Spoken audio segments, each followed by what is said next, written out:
Good evening, and welcome back to Bedtime and Historian. Have you ever wondered how a single human mind can quietly reshape the daily life of nearly everyone on Earth without most people ever knowing that person's name?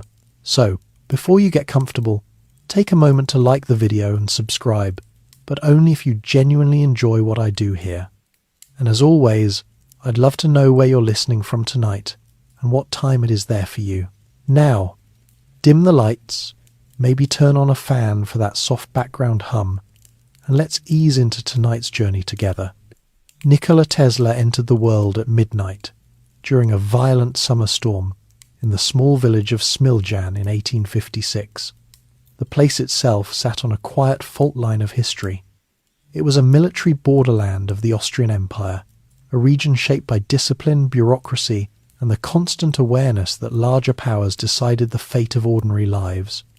The roads were unpaved, the houses modest, the rhythm of daily life guided by church bells, seasons, and the slow passage of imperial authority. To be born there was to grow up understanding limits of class, of opportunity, of movement, and also to grow accustomed to endurance. Tesla's family lived simply but intellectually. His father, Milutin Tesla, was a Serbian Orthodox priest, a man trained in classical literature, theology, and rhetoric. He believed deeply in the power of words and memory, and he expected intellectual rigor from his children. Books were present in the home, treated with respect, not decoration. Reading was not leisure but discipline. His mother, Duka Tesla, had no formal education, yet she possessed an extraordinary practical intelligence. She designed and built household tools, solved mechanical problems instinctively, and managed domestic life with quiet efficiency. In her, Tesla absorbed something essential, an understanding that invention could arise not from institutions, but from need. The household followed a steady routine. Meals were simple and repetitive. Clothing was durable rather than decorative. Evenings often involved reading aloud, prayer, or discussion rather than entertainment. Tesla grew up in a culture that valued restraint. Emotional displays were discouraged. One learned to endure discomfort quietly. This atmosphere shaped him deeply. Throughout his life, he would remain disciplined in habits, sensitive to disorder, and uneasy with excess. Tesla was not a physically strong child. He suffered frequent illnesses, fevers, and periods of weakness that confined him indoors. These episodes forced him into solitude early, and solitude became familiar rather than frightening. While other children played outside, he read, observed, and imagined. His memory was unusually precise. He could recall entire pages of books after a single reading. This ability impressed adults but also isolated him from peers. He did not think in fragments. He thought in complete images, often visualizing machines in exact detail long before attempting to build them. The world around him was changing slowly. Industrialization had not yet reached Smiljan, but its distant effects were felt. Railroads were expanding across Europe. Telegraph lines crept along roadsides. Newspapers carried stories of machines transforming cities far away. For villagers, these changes felt abstract and remote. For Tesla, they stirred curiosity. He became fascinated by natural forces, lightning, water wheels, wind, magnetism. Storms, in particular, held his attention. He watched them carefully, not with fear, but with focus, noticing patterns, rhythms, repetition. Education followed the rigid structure of imperial schools. Teachers emphasized obedience, memorization, and repetition. Tesla excelled academically, but struggled emotionally with authority. He obeyed rules outwardly, but resisted them inwardly. He questioned instructions silently, often devising alternative methods in his own mind.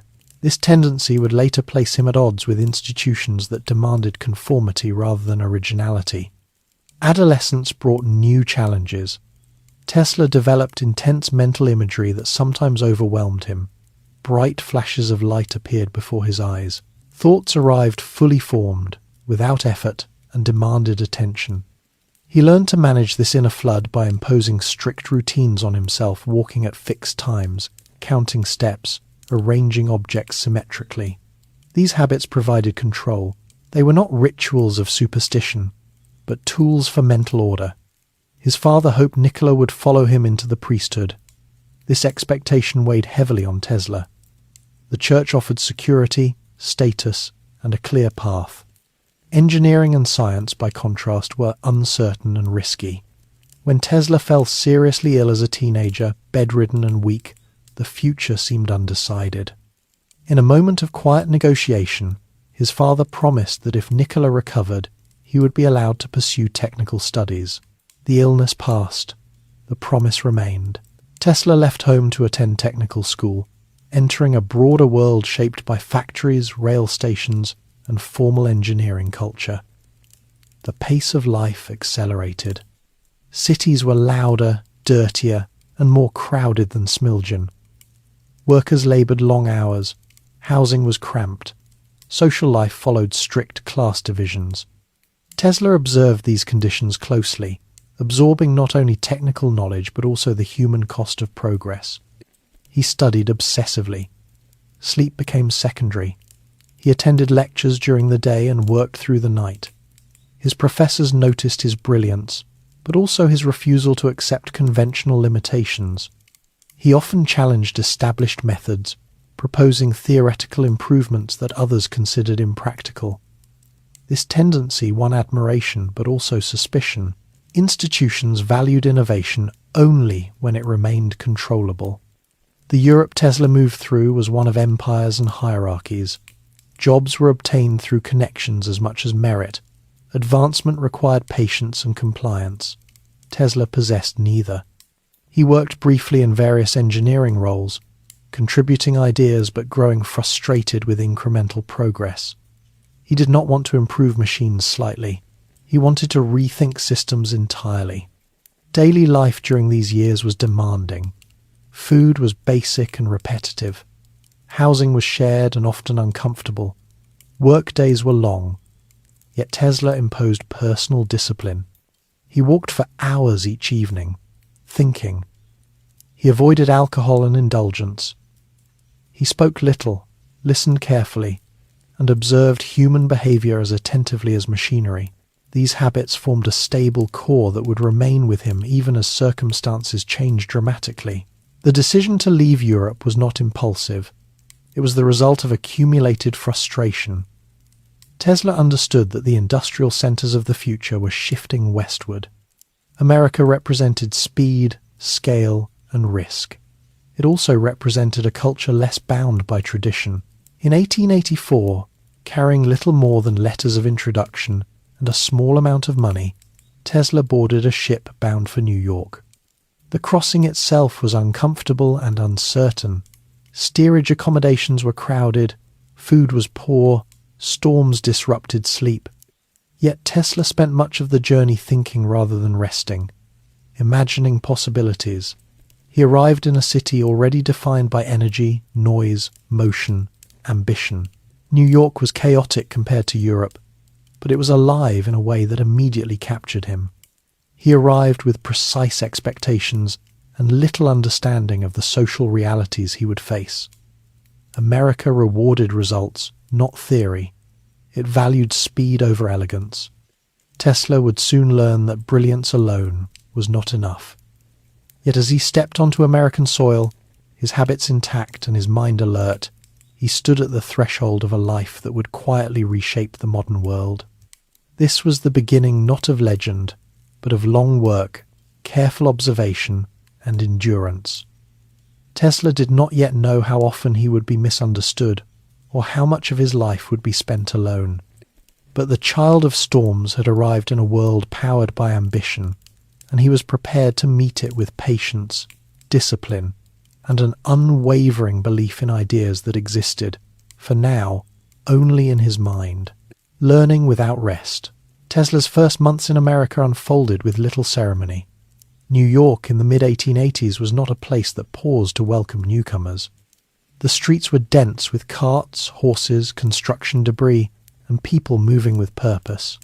The smell of coal, smoke, and seawater lingered constantly. Electric light was still rare, unevenly distributed, and unreliable. Most homes relied on gas lamps or oil. Nightfall did not slow the city, it merely changed its rhythm. Tesla entered this environment already trained in self-discipline. He rose early, walked long distances, ate sparingly, and avoided distractions. These habits were not eccentricities yet, they were simply survival strategies. He had little money and no safety net. His clothing was plain, his accent strong, his manner formal. He stood out, but not in ways that inspired confidence from employers. America admired confidence expressed outwardly. Tesla's confidence lived inwardly. He secured work quickly, but not comfortably. Engineering labor in New York was divided sharply between vision and execution. Theoretical understanding was less valued than immediate results. Tesla was assigned tasks beneath his capacity, repairing equipment, troubleshooting failures, adjusting existing systems. He did this work carefully, thoroughly, and without complaint, but his dissatisfaction grew. His mind continued to operate at a different scale, imagining systems not yet built, networks not yet conceived. The pace of work was relentless. Days extended late into the evening. Mistakes were costly and punished harshly. Supervisors expected obedience, not discussion. Tesla complied outwardly while privately redesigning systems in his mind. This mental parallel life became essential. He learned to endure monotony without surrendering curiosity. During this period, his physical health fluctuated. He slept little, often only a few hours a night. He ate at the same modest restaurants repeatedly, preferring predictable meals.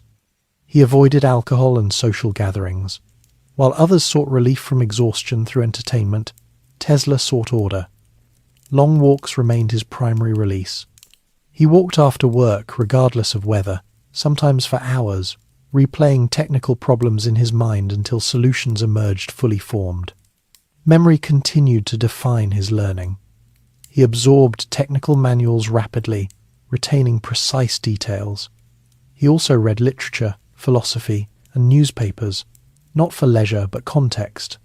He believed that invention could not be separated from society. Machines existed within economic systems, political priorities, and human habits. Understanding these forces was necessary, even if frustrating. American work culture surprised him. Loyalty was transactional. Contracts shifted easily. Promises were flexible. Innovation was encouraged publicly but constrained privately by financial risk. Tesla observed that many engineers understood how machines worked, but not why they were built the way they were. Decisions were driven by cost, not elegance. Efficiency was measured in immediate profit rather than long-term stability. These observations sharpened his sense of isolation. He did not feel resentment, but distance. His inner life grew more structured as his outer environment grew more chaotic. He imposed numerical rules on himself, counting steps, dividing tasks into precise units of time, arranging objects symmetrically. These habits helped him maintain clarity amid noise and unpredictability. Illness returned intermittently. Nervous exhaustion, headaches, sensitivity to light and sound followed periods of intense work. He responded not by slowing down, but by refining control. He limited his interactions. He avoided physical contact. He became increasingly attentive to cleanliness, order, and routine. These behaviors were not visible to others as pathology. They appeared simply as discipline. Financial insecurity remained constant. Wages were modest and inconsistent. Tesla saved meticulously, spending only what was necessary. He lived in small rented rooms, often moving when rent increased. These rooms were sparsely furnished. A bed, a desk, a chair, books, notebooks. He preferred simplicity. Possessions, complicated movement and thought. Despite constraints, his learning accelerated. He began developing ideas related to alternating current, not as abstract theory, but as practical response to inefficiencies he observed daily. Direct current systems required frequent power stations, heavy wiring, and suffered significant losses over distance. These limitations frustrated him. He saw no fundamental reason electricity should behave this way. The solution appeared gradually, refined during walks, visualized fully before any physical model existed. Yet he spoke little of these ideas. Experience had taught him caution. Institutions rewarded incremental improvement, not systemic change. Tesla waited, refining concepts internally until they were complete. He believed that incomplete ideas weakened credibility. Only when a system was fully imagined, tested mentally, and proven stable did he consider presenting it. Social life remained minimal. Tesla did not form close friendships during this period. His manner was polite but reserved. He avoided casual conversation. He listened more than he spoke. When he did speak, his sentences were precise, formal, and sometimes misunderstood as aloofness. In truth, he simply preferred clarity over charm. The city itself continued to transform around him. Construction expanded vertically. Bridges rose. Factories multiplied. Immigrants arrived daily, each carrying expectations and anxieties. Tesla observed this human tide with interest.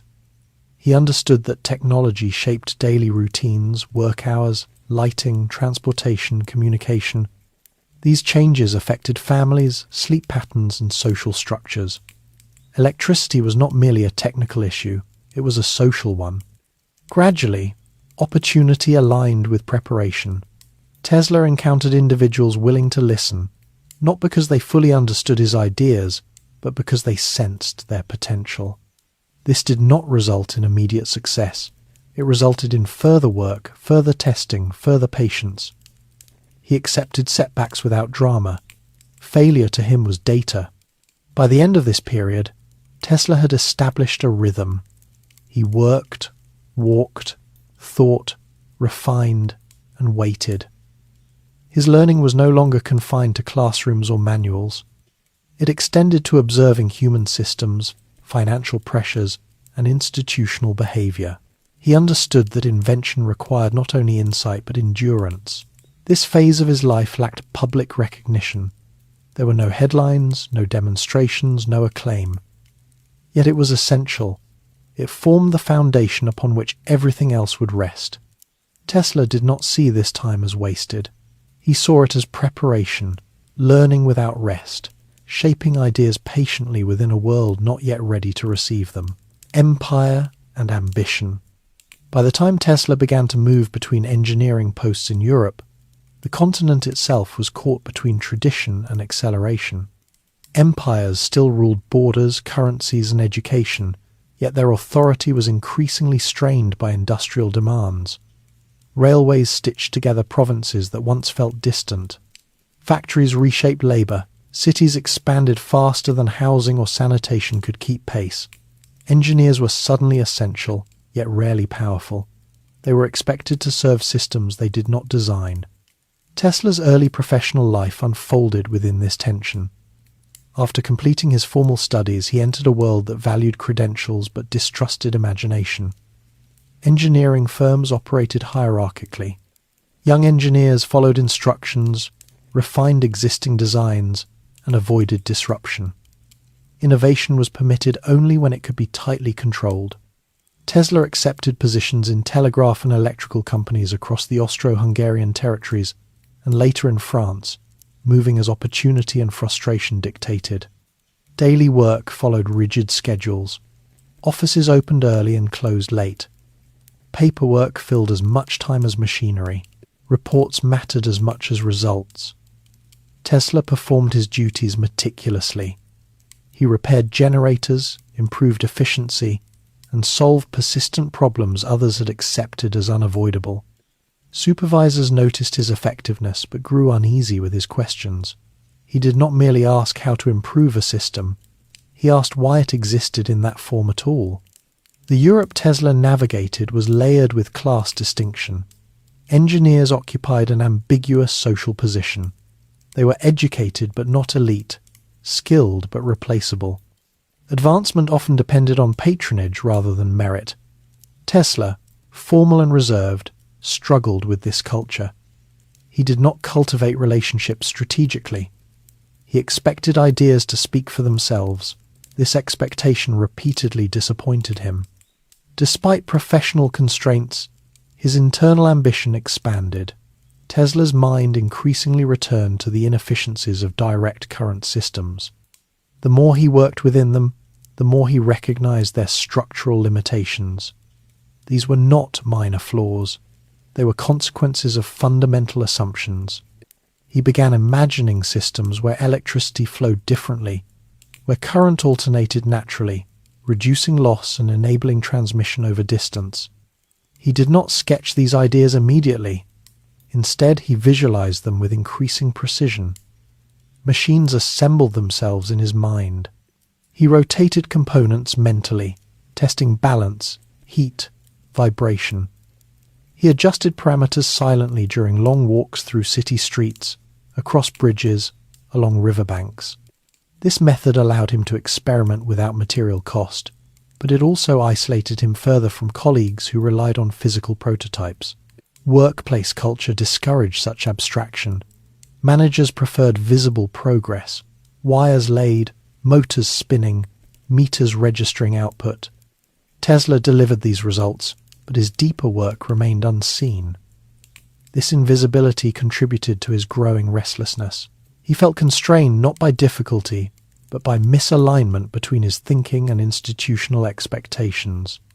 Living conditions during these years varied, but were rarely comfortable. Tesla rented modest rooms near workplaces. Furniture was minimal. He kept his surroundings orderly, even austere. He ate simple meals at regular times, often at the same establishments, preferring predictability. His clothing remained formal but worn. Appearance mattered to him, not as vanity, but as structure. Order in dress mirrored order in thought. Health remained fragile. Periods of intense mental activity were followed by exhaustion. He experienced heightened sensitivity to sound and light. Loud environments fatigued him quickly. He responded by controlling exposure, working at night, walking alone, choosing quieter routes. These adaptations allowed him to continue functioning at a high level, but they also reinforced solitude. Social interaction was limited, but not absent. Tesla observed people carefully, noting how industrial life shaped behavior. Workers moved quickly, spoke briefly, conserved energy. Supervisors measured time obsessively. Leisure was scarce and often numbing rather than restorative. Tesla concluded that technology did not merely serve society, it reshaped human rhythms. He believed that better systems could reduce strain, but only if designed with human experience in mind. During this period, he experienced moments of clarity that bordered on certainty.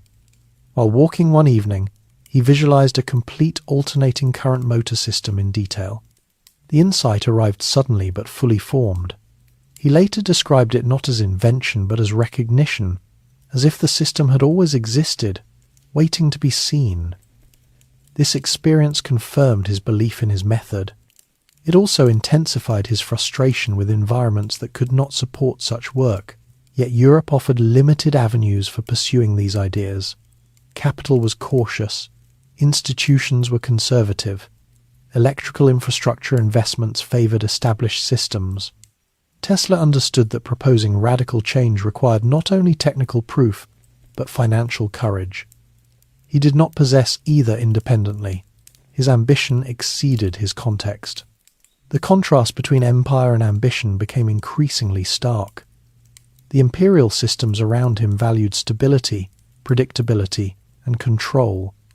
Tesla valued efficiency, elegance, and scalability. These values were not easily reconciled. He began to consider relocation not as escape, but as necessity. America, he believed, offered a different balance: less tradition, more risk, greater appetite for transformation.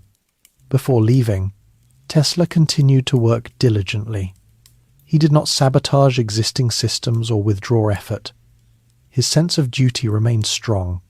He believed that professionalism required excellence regardless of personal dissatisfaction. This belief earned him respect but not opportunity. Praise did not translate into autonomy. The decision to leave Europe matured slowly. It involved practical considerations: employment prospects, financial security, distance from family. It also involved emotional restraint. Tesla was deeply attached to his homeland, its language, its customs. Yet he recognized that loyalty to place could limit loyalty to purpose. He chose purpose. As preparations took shape, Tesla reduced his possessions further. He organized notes, preserved essential documents, and discarded anything unnecessary. He approached departure methodically, not romantically. Travel meant disruption. Disruption required control. He planned accordingly. This phase of his life ended quietly. There were no farewells of note, no recognition ceremonies. Tesla left behind colleagues who considered him capable but unusual, diligent but distant. They could not know that his ambition, constrained by empire, was about to encounter a very different world, one that would test not only his ideas but his resilience. The tension between structured authority and individual vision had defined these years. It sharpened Tesla's discipline, clarified his priorities, and confirmed his belief that transformative ideas require environments willing to endure uncertainty. As he prepared to cross the Atlantic, he carried with him not only technical insight, but a refined understanding of power, how it operates, how it resists change, and how it shapes the lives of those who work within it. This understanding would prove as important as any invention. It would guide his choices, temper his expectations, and frame the long, complex relationship he would soon develop with industry, capital, and public imagination. Crossing the Atlantic, the voyage that carried Tesla away from Europe was neither comfortable nor symbolic. It was practical, crowded, and uncertain, like most transatlantic crossings of the era. The ship was filled with immigrants of every kind: labourers, craftsmen, clerks, families with bundled possessions, men travelling alone with little more than documents and hope. The lower deck smelled of salt water, food stored too long, damp clothing, and human proximity. Privacy was scarce. Sleep came in fragments. Noise never fully faded. Tesla adapted without complaint. He had already learned to function amid discomfort. He kept his belongings close and organized. A change of clothes, a few books, papers folded carefully.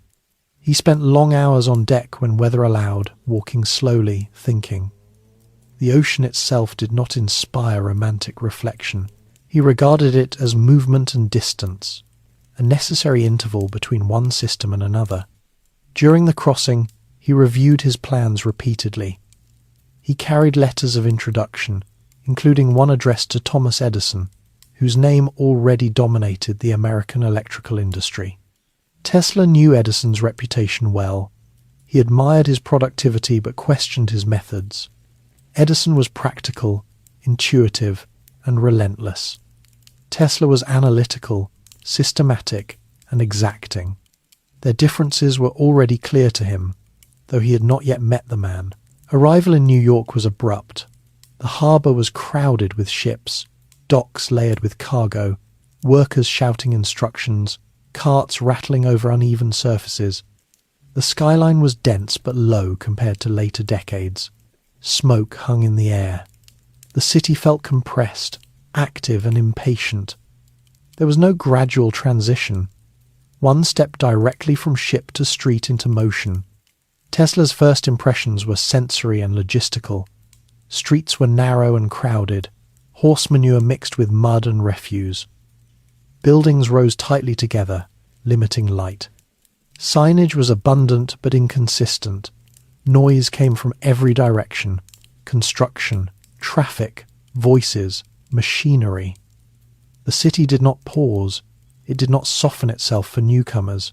It demanded immediate participation. He found temporary lodging quickly, choosing a modest hotel where he could secure a small private room. The cost concerned him, but stability mattered more. He unpacked carefully, arranging his few possessions with precision. This ritual helped him orient himself. Order, again, became anchor. Within days, Tesla sought employment.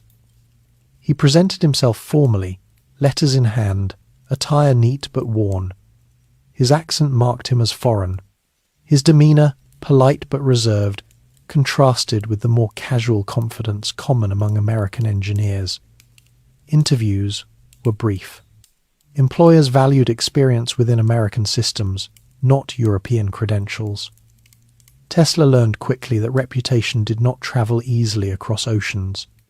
Eventually, he secured work with Edison Machine Works. The introduction letter opened the door, but it did not guarantee comfort. The workshop environment was demanding. Equipment was in constant use. Repairs were urgent. Deadlines were inflexible. Edison's organization operated on momentum. Problems were addressed quickly, sometimes crudely, but effectively enough to satisfy immediate needs. Tesla was assigned to improve generators and troubleshoot failures. He worked long hours, often through the night.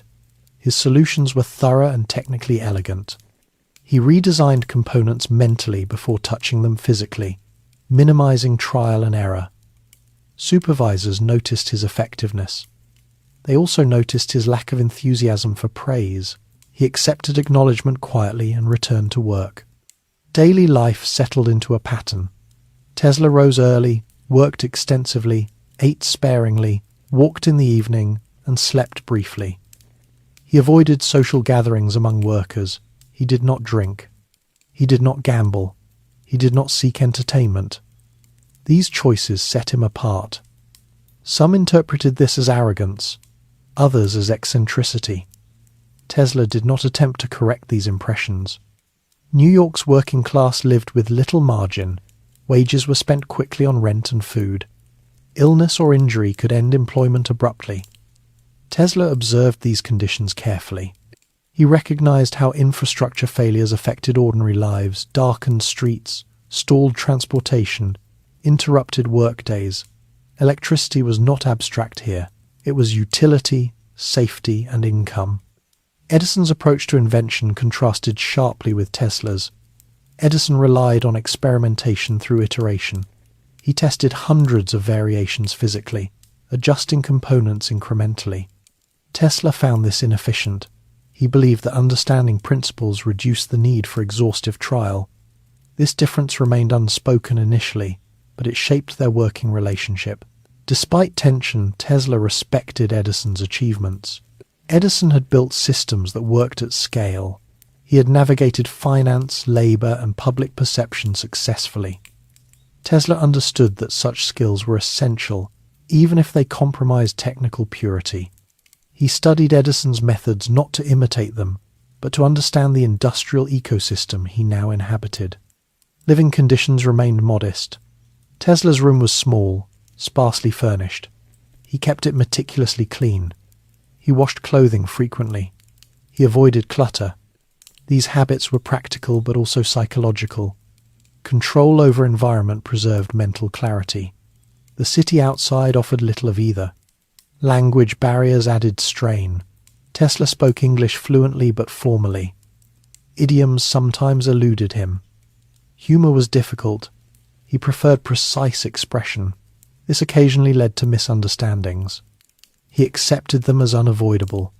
Communication, like engineering, required adjustment. Financial pressures persisted. Wages were modest relative to hours worked. Tesla saved carefully, aware that employment could end suddenly.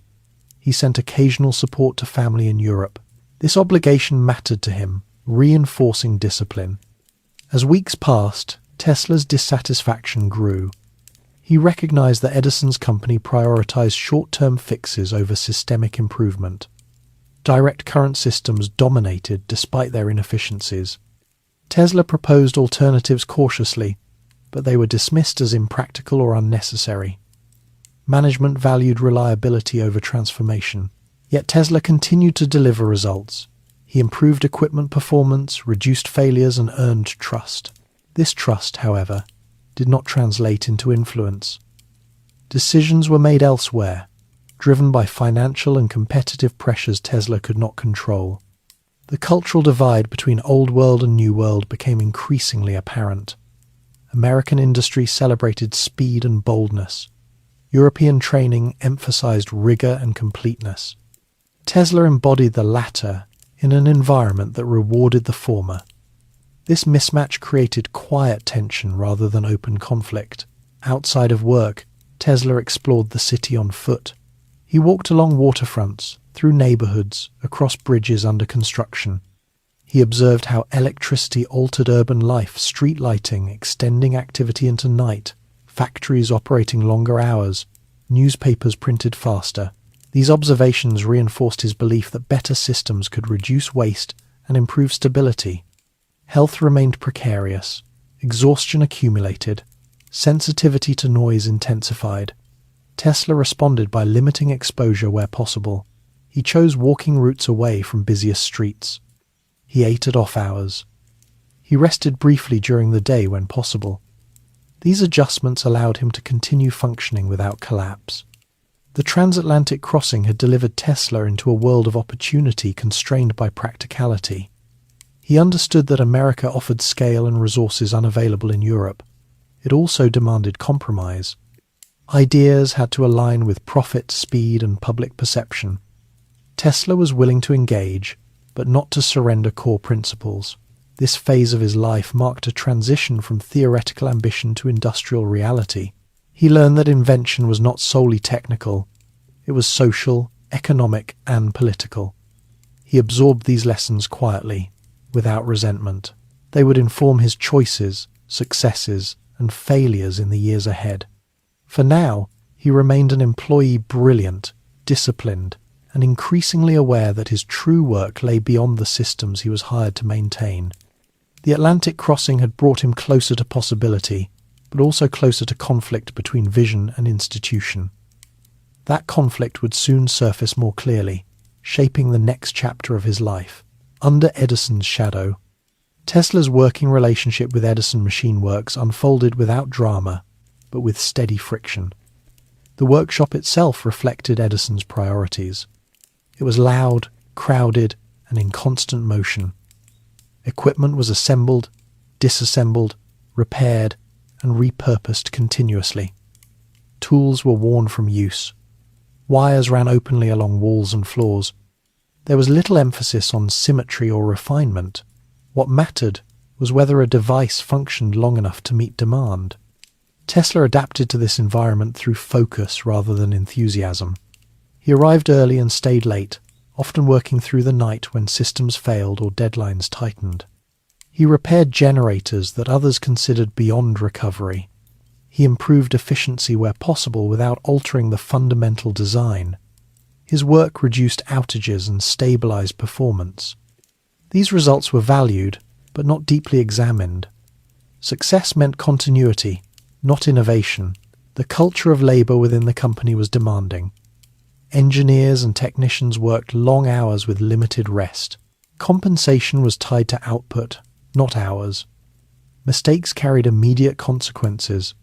Praise was brief and often followed by additional tasks. Tesla observed this structure closely. He recognized that productivity was sustained through pressure rather than planning. This approach worked in the short term, but it produced exhaustion and inconsistency. Edison himself was rarely present in the workshop, but his influence was constant. Decisions flowed downward. Priorities shifted quickly. There was little tolerance for prolonged theoretical discussion. Tesla encountered Edison occasionally, always formally. Their interactions were polite but distant. Edison valued Tesla's problem-solving ability but did not seek his conceptual input. Tesla, in turn, respected Edison's accomplishments but found his methods inefficient and resistant to improvement. The difference in their approaches to invention remained unspoken initially. Edison trusted experimentation through repetition. He tested variations physically, relying on persistence rather than abstraction.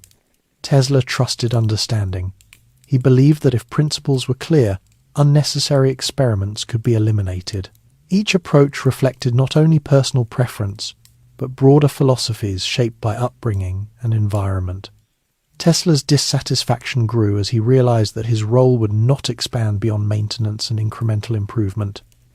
He proposed redesigns cautiously, explaining potential benefits.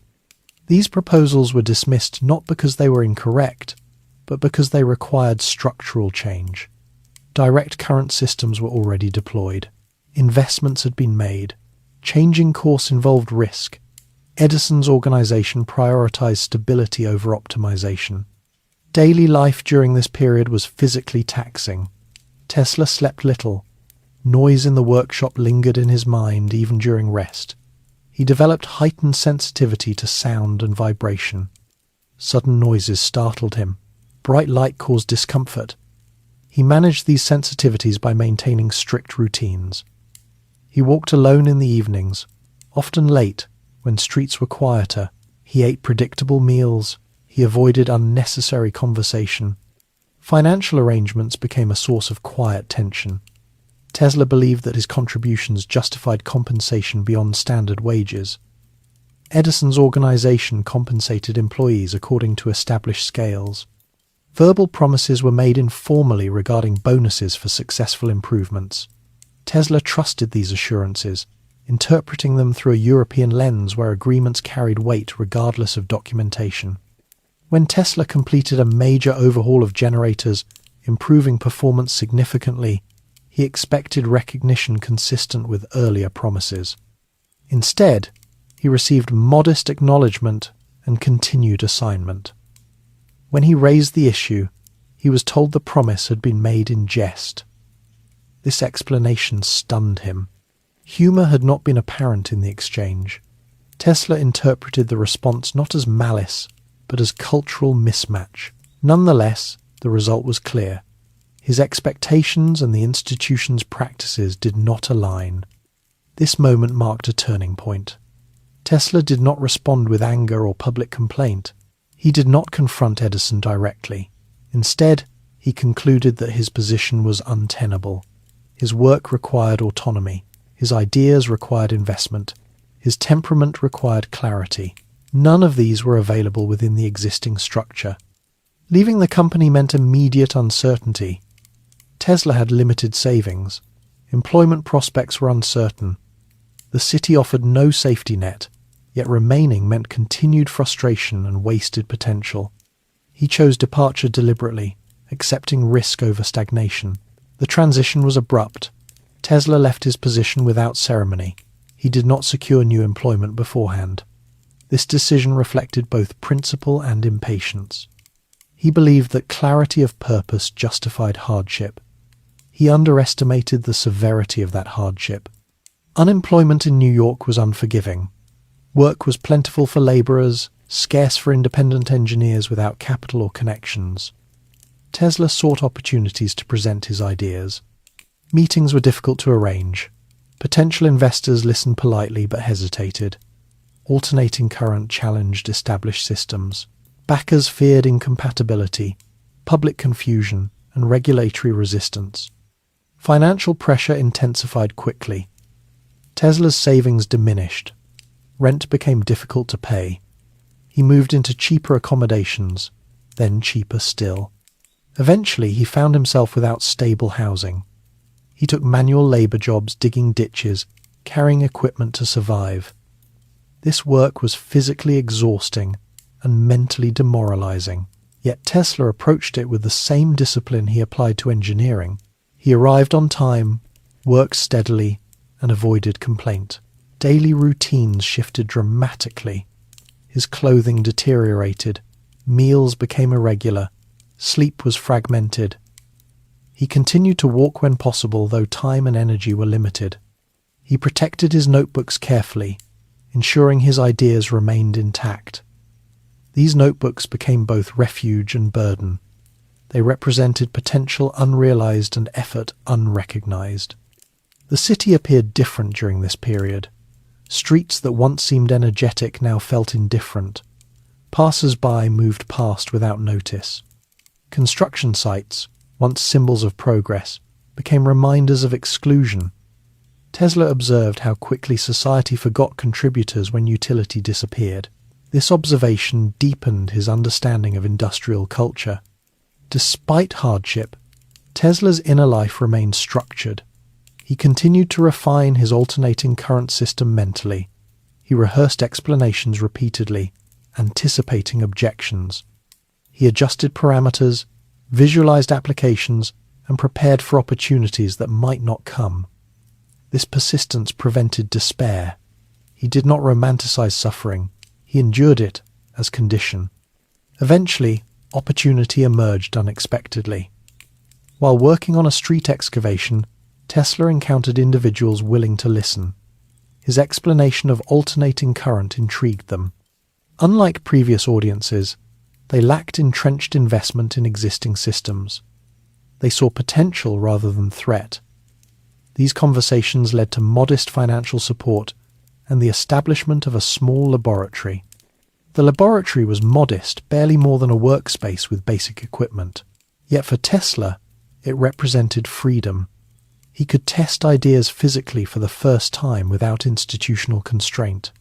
He worked methodically, translating mental models into tangible machines. Results matched expectations. Motors functioned smoothly. Efficiency exceeded direct current systems. Distance transmission proved feasible. Daily life stabilized slightly. Tesla secured better housing, though still modest. He resumed regular meals. Sleep improved marginally. He maintained routines. Walking remained essential. He continued to avoid social distractions. His focus narrowed toward development and demonstration. The broader electrical industry, meanwhile, intensified competition. Companies vied for contracts, public favor, and municipal support. Electricity remained novel and unsettling to many. Accidents occurred. Public fear grew. Press coverage amplified both promise and danger. In this environment, Tesla's work gained relevance and risk simultaneously. Partnerships formed cautiously. Tesla aligned with individuals who valued innovation and possessed financial resources. These alliances were pragmatic rather than personal. Contracts were negotiated carefully. Tesla learned from earlier misunderstandings. He insisted on written agreements. He accepted compromise on terms to ensure progress.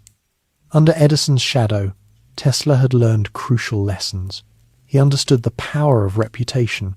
He understood the necessity of demonstration. He understood the limits of verbal assurance. These lessons did not embitter him. They sharpened him. The period under Edison's influence ended not with confrontation but with divergence. Two paths separated. Edison continued refining direct current systems, expanding infrastructure, consolidating control. Tesla pursued alternating current, emphasizing efficiency, scalability, and theoretical coherence. Their paths would intersect publicly in years to come, but their working relationship was complete. This phase of Tesla's life revealed the cost of vision within industrial systems resistant to change. It tested his resilience, clarified his priorities, and forced him to confront the realities of capital and labor. He emerged leaner, more cautious, and more determined. The shadow under which he had worked did not diminish him, it outlined him. Against it, his ideas gained contrast. He moved forward not as subordinate or apprentice, but as independent inventor prepared to challenge the foundations of an industry. The struggle ahead would be public, complex, and often misunderstood. But Tesla had already endured private hardship. He was prepared to continue, poverty and persistence. Tesla's separation from Edison Machine Works did not lead immediately to independence. Instead, it exposed him to the most unforgiving side of industrial America. New York rewarded momentum, not potential. Once outside a major company, an engineer without capital or factory backing was invisible. Ideas alone did not pay rent. Precision and elegance did not guarantee attention. Tesla discovered quickly that invention, without sponsorship, was simply theory. The weeks following his departure were marked by instability. He moved frequently, choosing rooms based on affordability rather than comfort. These rooms were often narrow, poorly lit, and shared walls thin enough to transmit every sound. He adapted by minimizing possessions: a bed, a chair, a small table, papers carefully stacked, always protected from moisture. He kept his surroundings orderly even when circumstances deteriorated. Disorder, he believed, weakened resolve. Money became the central constraint. Meals were reduced to necessity: bread, simple soups, inexpensive fruit when available. He avoided indulgence, not as discipline now, but survival. Clothing wore thin, shoes deteriorated. He repaired what he could himself, stitching and reinforcing rather than replacing. Appearances mattered less during this period. Function mattered entirely. Employment opportunities narrowed quickly. Engineering firms were reluctant to hire someone associated with conflict, even quiet conflict, with a dominant figure like Edison. Tesla's name carried ability, but also uncertainty. He was perceived as brilliant but impractical, theoretical rather than reliable. These perceptions, once formed, were difficult to reverse. With few alternatives, Tesla accepted manual labor. He worked on street crews digging trenches for new electrical conduits. The work was exhausting and repetitive. Days were spent lifting soil, hauling debris, standing in damp trenches. The pace was relentless, governed by foremen and schedules indifferent to individual capacity. Tesla endured without complaint. Physical fatigue was preferable to mental stagnation. The contrast between his inner life and outer labor was stark. While his body performed simple tasks, his mind continued complex work. He used repetition to think. Each shovel of earth accompanied a calculation, a visualization, a refinement. He rehearsed explanations silently, preparing for conversations that might never occur. He treated these hours not as lost time, but as enforced concentration. Social interactions during this period were minimal. Fellow laborers worked alongside him without curiosity. He did not share his background or ideas. Conversation was brief and practical. Tesla did not seek sympathy. He preferred anonymity. It allowed him to conserve energy and avoid distraction. At night, exhaustion competed with mental activity. Sleep was shallow, sensitivity to noise intensified. He adjusted by sleeping in short intervals. He avoided crowded boarding houses when possible, choosing isolation even at higher cost. These decisions reflected long-standing habits rather than luxury. Control over environment preserved clarity. Despite hardship, Tesla continued to believe in the inevitability of his work. Alternating current systems remained clear in his mind. He saw their advantages not as speculation, but as certainty. He understood that adoption depended not on correctness alone, but on timing and persuasion. The challenge was not invention, it was translation, converting insight into something others could trust. Opportunity returned through chance rather than planning. While working on a trench, Tesla explained his ideas to a supervisor who showed unexpected interest. The explanation was not technical. Tesla described outcomes rather than mechanisms: long-distance transmission, reduced infrastructure, efficiency. These practical benefits resonated. The supervisor introduced Tesla to acquaintances with modest financial means but curiosity. These introductions led to meetings in rented offices and cafes. Tesla presented carefully, avoiding abstraction. He demonstrated with sketches and simple models. He spoke calmly, without exaggeration. He did not promise immediate profit. He emphasized durability and scalability. This honesty appealed to a small group willing to invest cautiously. With their support, Tesla established a modest laboratory. It was sparsely equipped: basic tools, limited materials, little insulation from noise, yet it was sufficient. Tesla worked methodically, translating mental designs into physical form. Motors were constructed carefully, components balanced precisely. Tests were conducted patiently. Failures were analyzed without frustration. Daily routine stabilized again. Tesla resumed predictable meals. He walked regularly. He slept slightly longer. These changes improved health marginally. Sensitivities remained, but were manageable. He avoided unnecessary exposure to noise and light. He worked primarily during hours when the building was quiet. Progress was steady rather than dramatic. Each successful test reinforced confidence. Alternating current motors functioned smoothly. without excessive heat or vibration. Transmission over distance confirmed expectations. These results were documented carefully. Tesla understood that demonstration mattered as much as theory.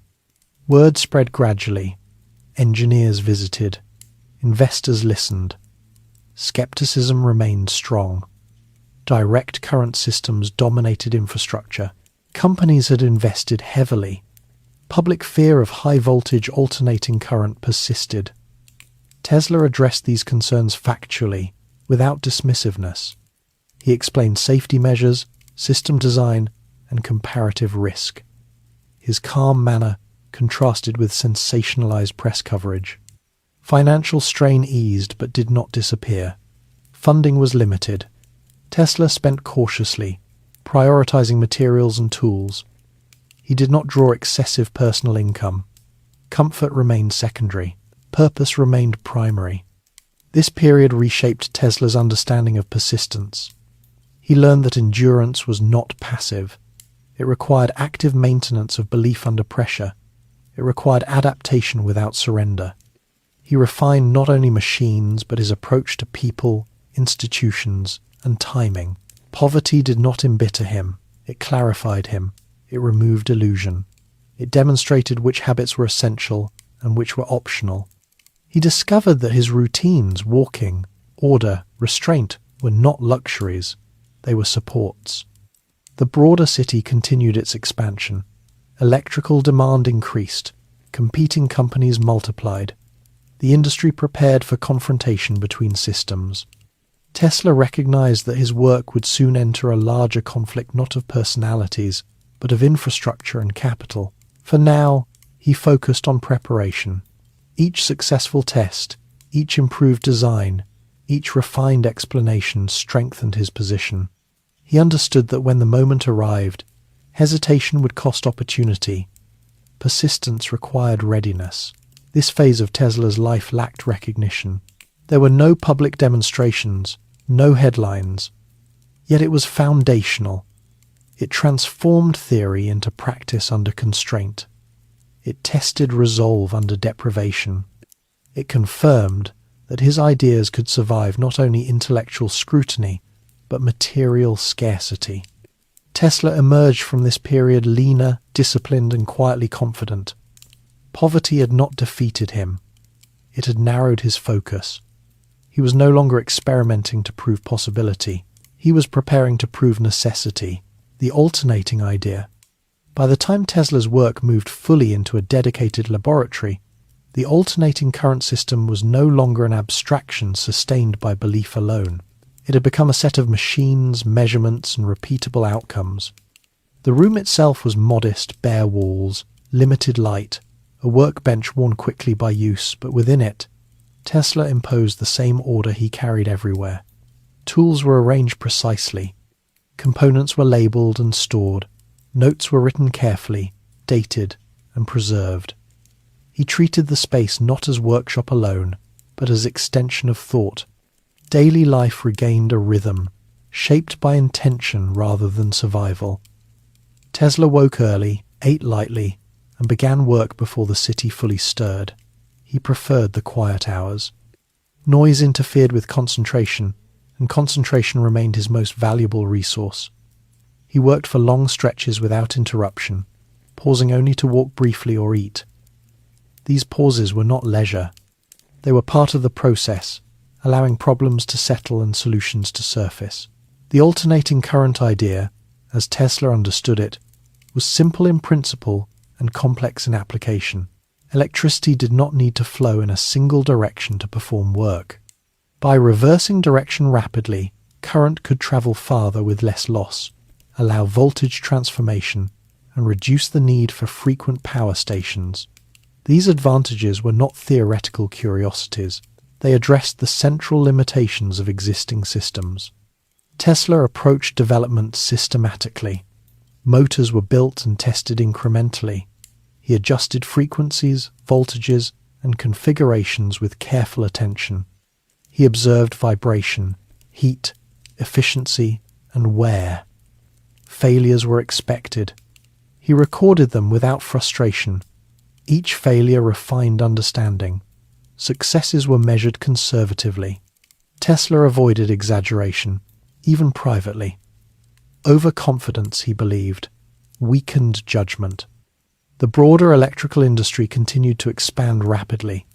Cities demanded lighting, transportation, and industrial power. Competition intensified. Companies invested heavily in direct current infrastructure, reinforcing commitment to existing systems.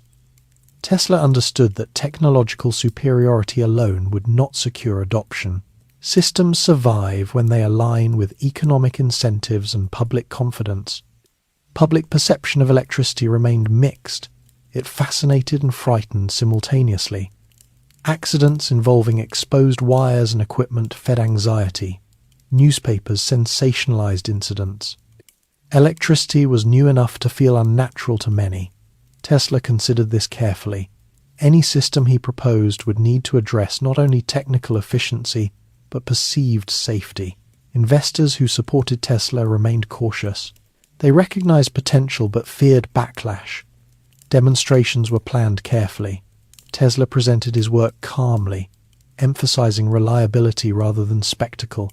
He avoided dramatic claims. He believed that understated confidence built trust more effectively than bold promises. Within the laboratory, Tesla continued refining the polyphase motor.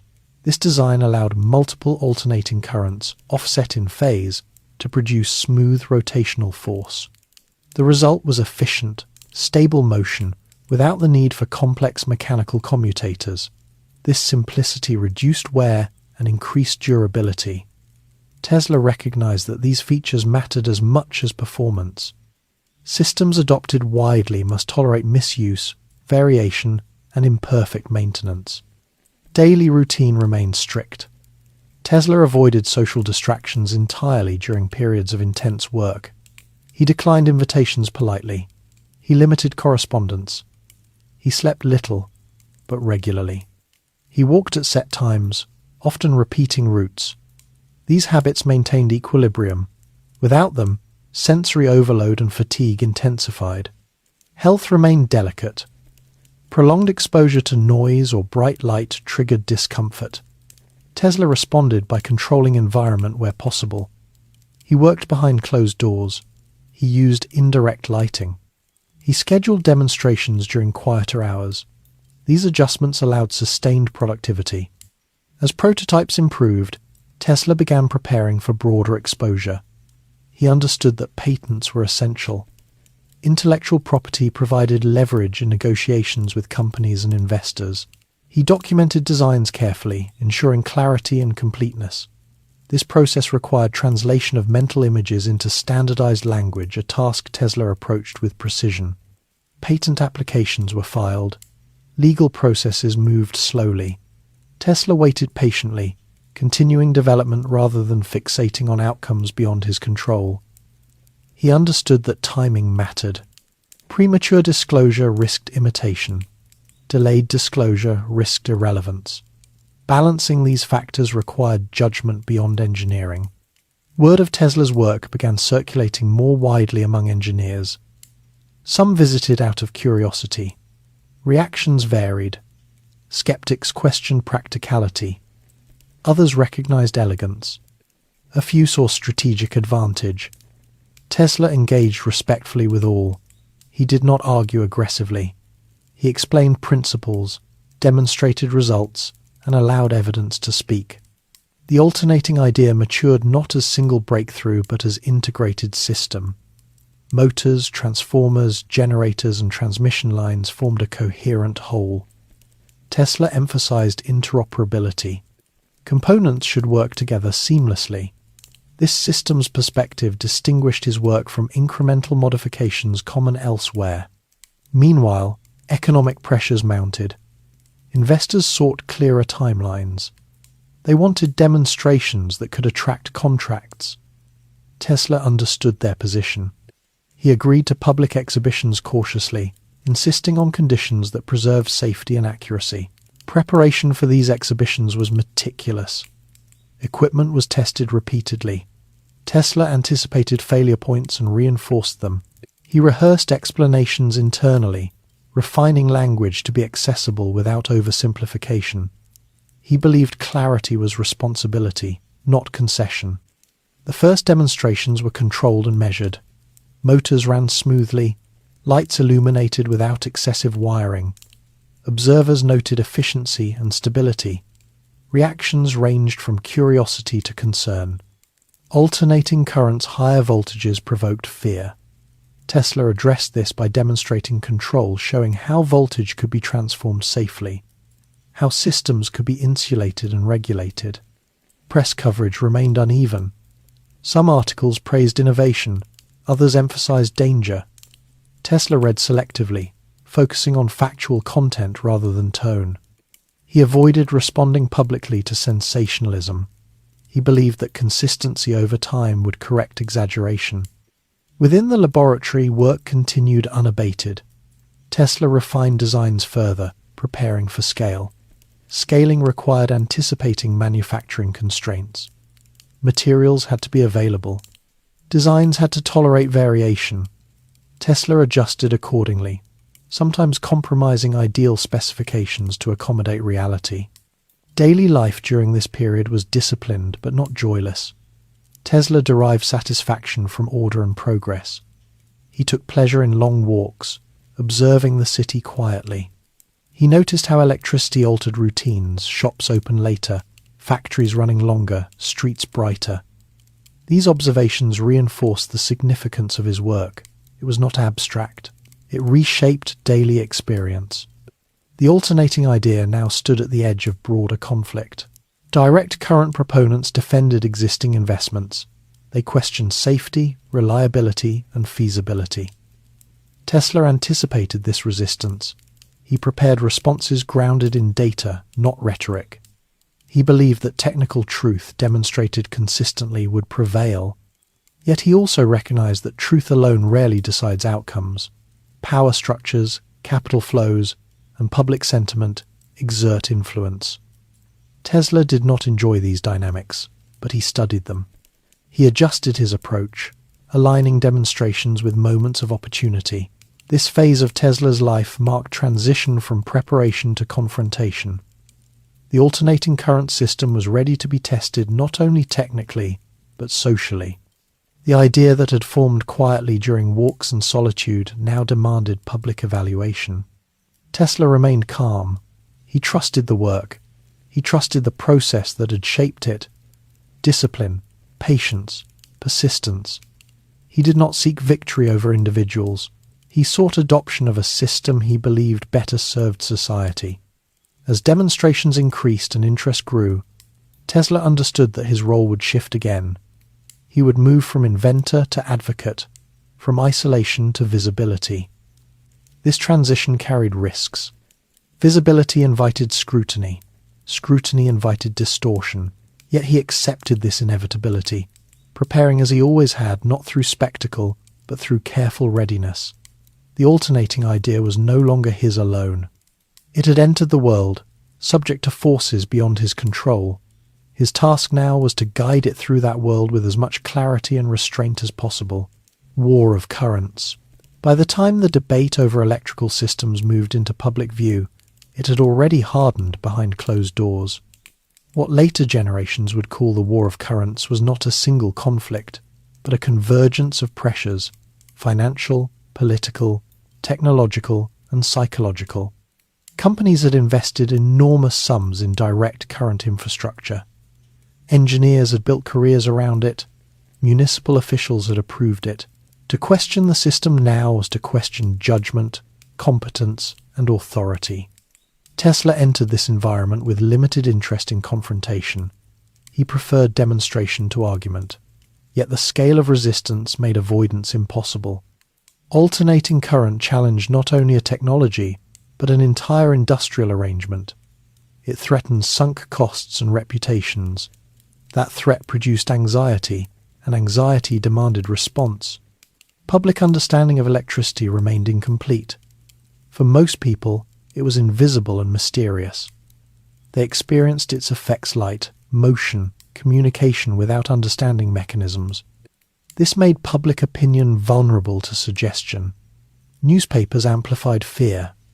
Electrical accidents, while relatively rare, were reported with emphasis. High voltage became synonymous with danger. Alternating current, which often operated at higher voltages for transmission, was portrayed as inherently lethal. Tesla watched this shift with concern. He understood that technical nuance did not translate easily into public reassurance. Voltage, current, and frequency were abstract concepts. Sensation replaced explanation. The challenge was not only to prove that alternating current worked, but to persuade ordinary people that it could be trusted. Companies defending direct current systems engaged in public relations campaigns that framed the issue as moral as much as technical. Alternating current was depicted as reckless, uncontrolled, and unsafe. Demonstrations were staged to emphasize danger. Animals were electrocuted publicly to illustrate lethality. These events disturbed Tesla deeply. He believed they misrepresented both the science and the responsibility of engineers. Despite discomfort, Tesla did not respond with outrage. He responded with method. He organized demonstrations that emphasized control rather than force. He showed how voltage could be transformed safely. He demonstrated insulation, grounding, and regulation. He explained that danger depended on application, not system type. His tone remained measured, factual, and calm. Public demonstrations were carefully planned. Tesla tested equipment repeatedly before exhibitions. He accounted for environmental factors, humidity, temperature, interference. He anticipated failure points and addressed them in advance. This preparation reduced risk and reinforced credibility. Observers noted not only the performance of machines, but Tesla's demeanor. He spoke without exaggeration. He did not mock opponents. He presented information and allowed audiences to draw conclusions. Daily life during this period grew more demanding. Travel increased. Meetings multiplied. Tesla spent long hours explaining concepts to audiences with varying levels of understanding. He adapted language accordingly, simplifying without distorting. This work drained him. Sensory overload intensified. Noise, crowds, and irregular schedules taxed his endurance. To cope, Tesla reinforced routines wherever possible. He maintained strict sleep patterns when not traveling. He continued walking, often late at night after events. He ate lightly, avoiding heavy meals that interfered with concentration. He limited social interaction outside professional necessity. These habits were essential rather than optional. Financial considerations complicated matters further. While interest in alternating current grew, funding remained cautious. Investors wanted assurance that public resistance could be overcome. They wanted contracts, not concepts. Tesla understood their concerns. He provided data, case studies, and projections. He did not promise immediate dominance. He framed adoption as gradual and inevitable. Alliances shifted. Companies began to hedge, supporting both systems to reduce risk. Municipalities delayed decisions. Engineers debated privately. The industry entered a period of uncertainty. This uncertainty slowed progress but also created openings. Tesla recognized that clarity would emerge only through large-scale demonstration. Opportunities arose through major infrastructure projects. Power generation for factories, transportation, and public lighting required scalable solutions. Alternating current's advantages became difficult to ignore in these contexts. Distance transmission reduced the need for multiple power stations. Transformers allowed voltage adjustment to match application. These features translated into cost savings and reliability. Tesla participated in these discussions carefully. He provided technical guidance without insisting on control. He understood that widespread adoption required collaboration. He accepted that his role would be advisory rather than authoritative. This acceptance reflected realism rather than resignation. The press continued to influence public perception unevenly. Sensational headlines persisted alongside more balanced reporting. Tesla avoided engaging directly with hostile articles. He believed that responding amplified misinformation. Instead, He focused on consistent performance. Over time, successful installations spoke louder than rhetoric. Within the engineering community, attitudes shifted gradually. Skeptics observed results. Failures predicted by critics did not materialize. Safety measures proved effective. Reliability improved. Alternating current systems operated steadily under varied conditions. These outcomes accumulated credibility quietly. Tesla's health fluctuated. Extended periods of stress exacerbated sensitivities. He experienced episodes of nervous exhaustion. He responded by withdrawing temporarily from public engagement when possible. He rested in controlled environments. He resumed work only when equilibrium returned. This self-regulation allowed sustained participation without collapse. Despite pressures, Tesla remained focused on the system rather than the conflict. He did not frame events as victory or defeat. He framed them as transition. He understood that technological change rarely occurred without resistance. Resistance, to him, was indicator rather than obstacle. The human dimension of the conflict remained prominent. Workers worried about job security, engineers feared obsolescence, municipal officials feared public backlash. Tesla addressed these concerns when possible. He emphasized retraining rather than replacement. He explained that new systems required skilled labor. He framed change as evolution rather than rupture. Over time, contracts were awarded. Alternating current systems were installed in increasingly visible contexts. Performance met expectations. Public fear diminished slowly. Familiarity replaced novelty. Electricity became less mysterious as it became routine. Tesla observed these shifts with quiet satisfaction. He did not celebrate publicly. He continued refining designs, addressing inefficiencies, and improving safety. He understood that adoption did not end responsibility. Systems must be maintained, monitored, and improved continuously. The so-called war did not conclude with decisive announcement.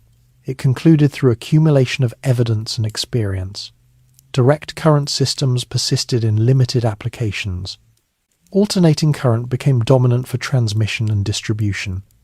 This outcome reflected practicality rather than ideology.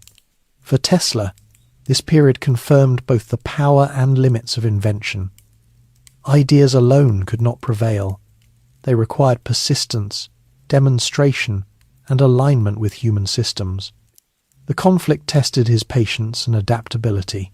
It forced him into public roles he did not seek but accepted. Daily life gradually stabilized as the conflict eased. Travel decreased. Work returned to laboratory and advisory contexts. Tesla resumed more regular routines. Walking regained its central role. Sleep improved marginally. Sensory overload diminished as demands lessened. The broader impact of the conflict extended beyond technology. It reshaped industrial organization, public policy, and professional standards. Safety regulations improved. Public education increased. Electricity became subject to greater oversight. Tesla welcomed these developments. He believed that responsibility scaled with power. The war of currents had demanded more from Tesla than technical brilliance. It demanded resilience, communication, and restraint. He emerged not as victor in a duel, but as contributor to a system that transformed daily life. He understood that future challenges would differ. Success brought new expectations and pressures. Visibility invited myth-making and distortion. Yet he accepted these consequences as part of participation in society. As the conflict receded, Tesla turned attention toward new possibilities. Alternating current had proven itself. The question now was what could be built upon it. Energy, he believed, could move not only efficiently, but freely. Information could travel without wires. Systems could be unified rather than fragmented. These ideas remained distant, but the experience of conflict had prepared him. He had learned how systems resist change and how they adapt. He had learned the cost of persuasion and the value of patience. Westinghouse and relief. As the public controversy around electrical systems began to settle into quieter evaluation, Tesla's professional life shifted into a phase defined less by conflict and more by structure. The partnership that formed between Tesla and George Westinghouse was not built on personal affinity but on complementary needs. Westinghouse was an industrialist with experience, capital, and a willingness to challenge established systems if evidence supported change. Tesla possessed the system itself, fully formed, tested, and increasingly validated by practice. Their alignment was pragmatic and cautious, shaped by the realities of industry rather than enthusiasm. Westinghouse Electric operated differently from Edison's enterprises. While still driven by profit and competition, it allowed greater room for technical argument and long-term planning. Engineers were encouraged to propose alternatives, provided they could demonstrate feasibility. Tesla found this environment more tolerable, though not entirely comfortable. He remained wary of promises, having learned the cost of misunderstanding expectations. Contracts between Tesla and Westinghouse were negotiated carefully. Tesla assigned patent rights in exchange for financial support, royalties, and a degree of independence. These arrangements provided immediate relief.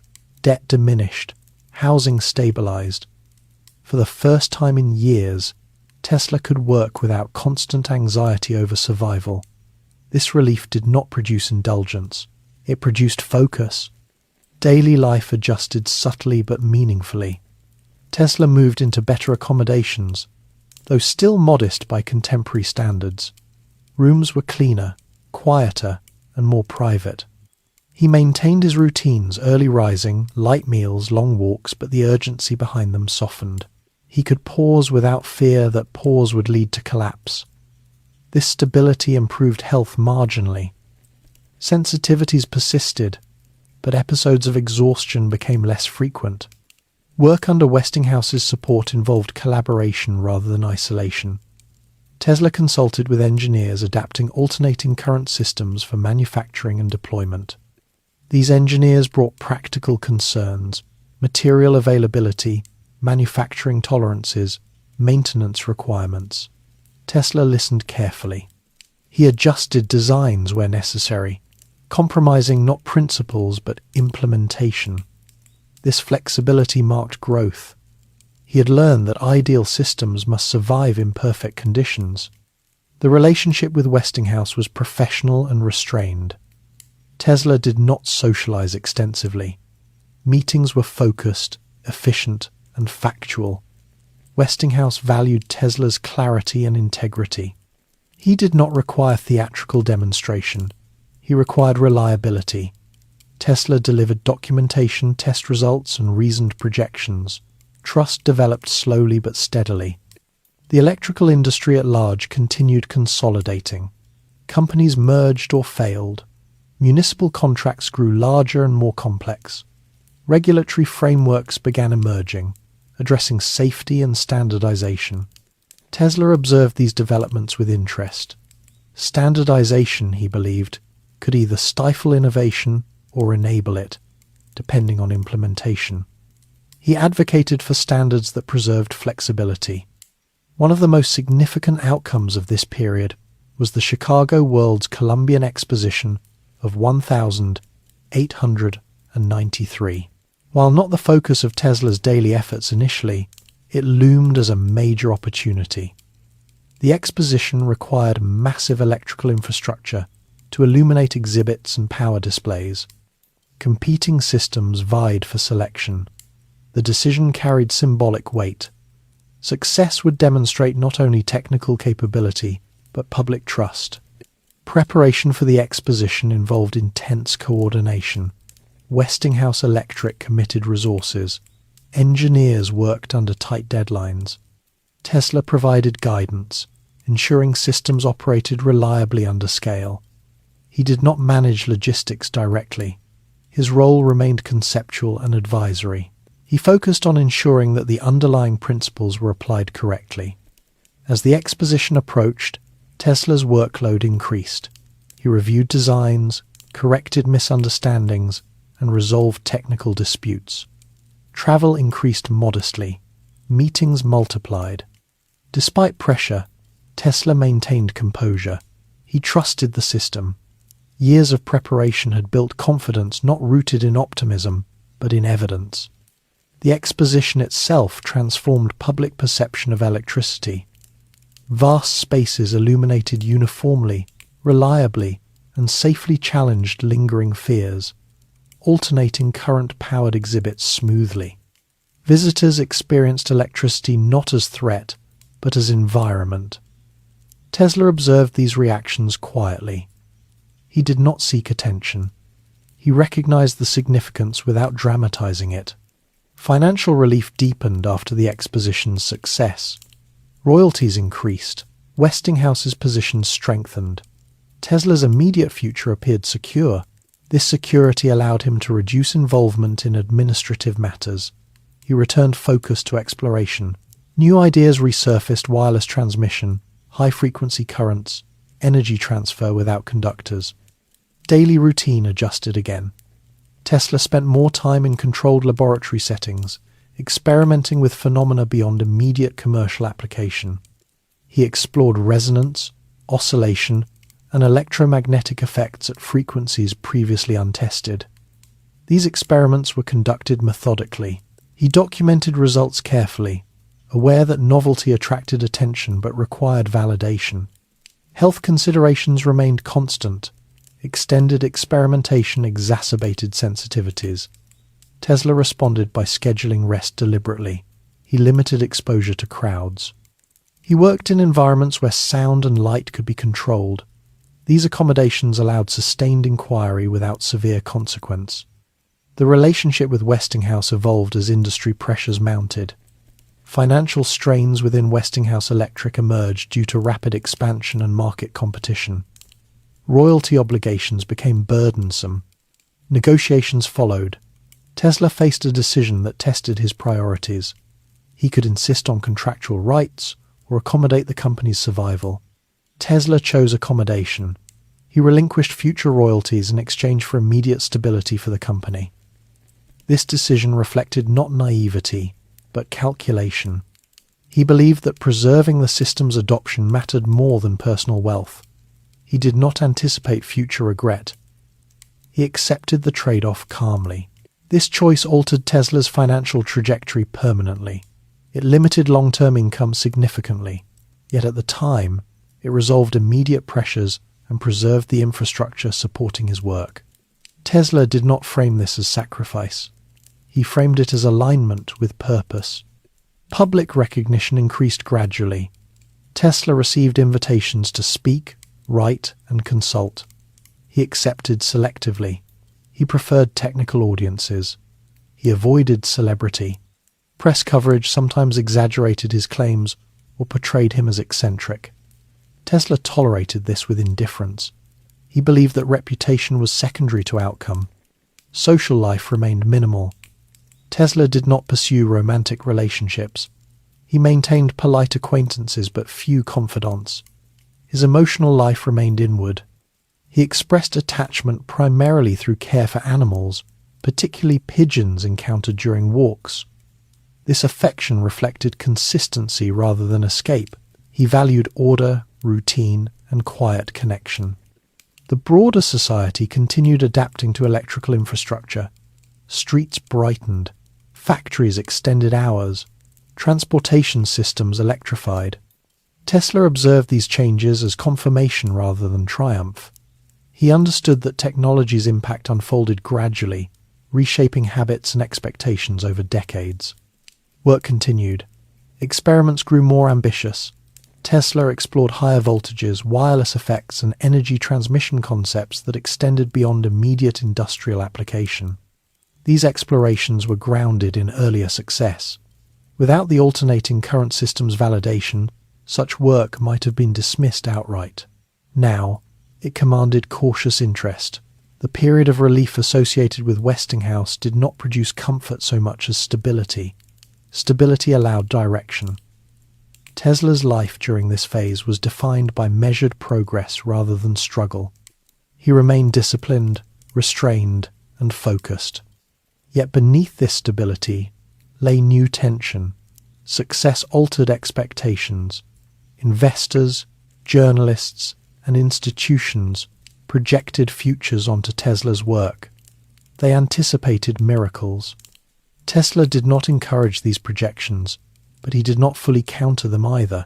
He believed that ideas should be explored fully, even if outcomes remained uncertain. This tension would shape the next phase of his life. Relief did not end challenge, it changed its form. The immediate threat of poverty receded, replaced by the subtler pressure of expectation. Tesla approached this transition as he approached all others methodically, inwardly, and without spectacle. The partnership with Westinghouse provided more than financial respite. It provided context. It demonstrated that systems could be adopted at scale when evidence aligned with opportunity. It also revealed the fragility of such alignment. Markets shifted, companies strained, decisions carried long-term consequences. Tesla emerged from this period more cautious, but not less ambitious. He had seen his ideas reshape infrastructure. He believed greater transformations remained possible. The question was not whether energy could be harnessed more effectively. The question was how far responsibility extended once power became ubiquitous. As he turned increasingly toward experimental frontiers, Tesla carried with him the lessons of collaboration, compromise, and restraint. Relief had created space for vision, but it had also clarified limits. The future would test both Chicago and recognition. The Chicago World's Columbian Exposition did not announce itself to Tesla as a personal milestone. It arrived as obligation, scale, and test. Planning had begun years in advance, driven by national ambition rather than individual invention. The fair was intended to mark 4 centuries since Columbus's arrival in the Americas, but its deeper purpose was demonstration. America wished to present itself as modern, capable, and orderly, an industrial nation equal to any in Europe.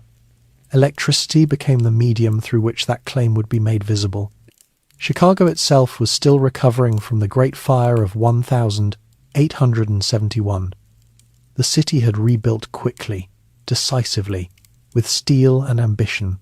Streets were laid out with purpose. New buildings rose higher than before. Industry and commerce expanded side by side. The fairgrounds, constructed along the lake, were designed to impose coherence, broad avenues, symmetrical buildings, white facades reflecting light deliberately. This order contrasted sharply with the dense, irregular city beyond. Visitors would move from chaos into clarity. Tesla arrived not as architect of the exposition, but as contributor to its invisible systems. Westinghouse Electric had secured the contract to supply alternating current power for the fair, defeating competitors through lower bids and demonstrated efficiency. The decision carried risk. Failure would be public and spectacular. Success would normalize alternating current for millions. Preparation demanded precision. The scale of the electrical system exceeded anything attempted before. Generators, transformers, miles of wiring, and thousands of lights had to function continuously. Redundancy was essential. Tesla reviewed plans carefully, identifying vulnerabilities. He corrected misconceptions quietly, without seeking credit. His concern was reliability. The fair would not forgive theoretical elegance without practical stability. During this period, Tesla's daily life was defined by travel and oversight. He moved between laboratories, offices, and the fairgrounds. He observed installation progress, tested equipment, and reviewed performance data. His presence reassured engineers but did not dominate proceedings.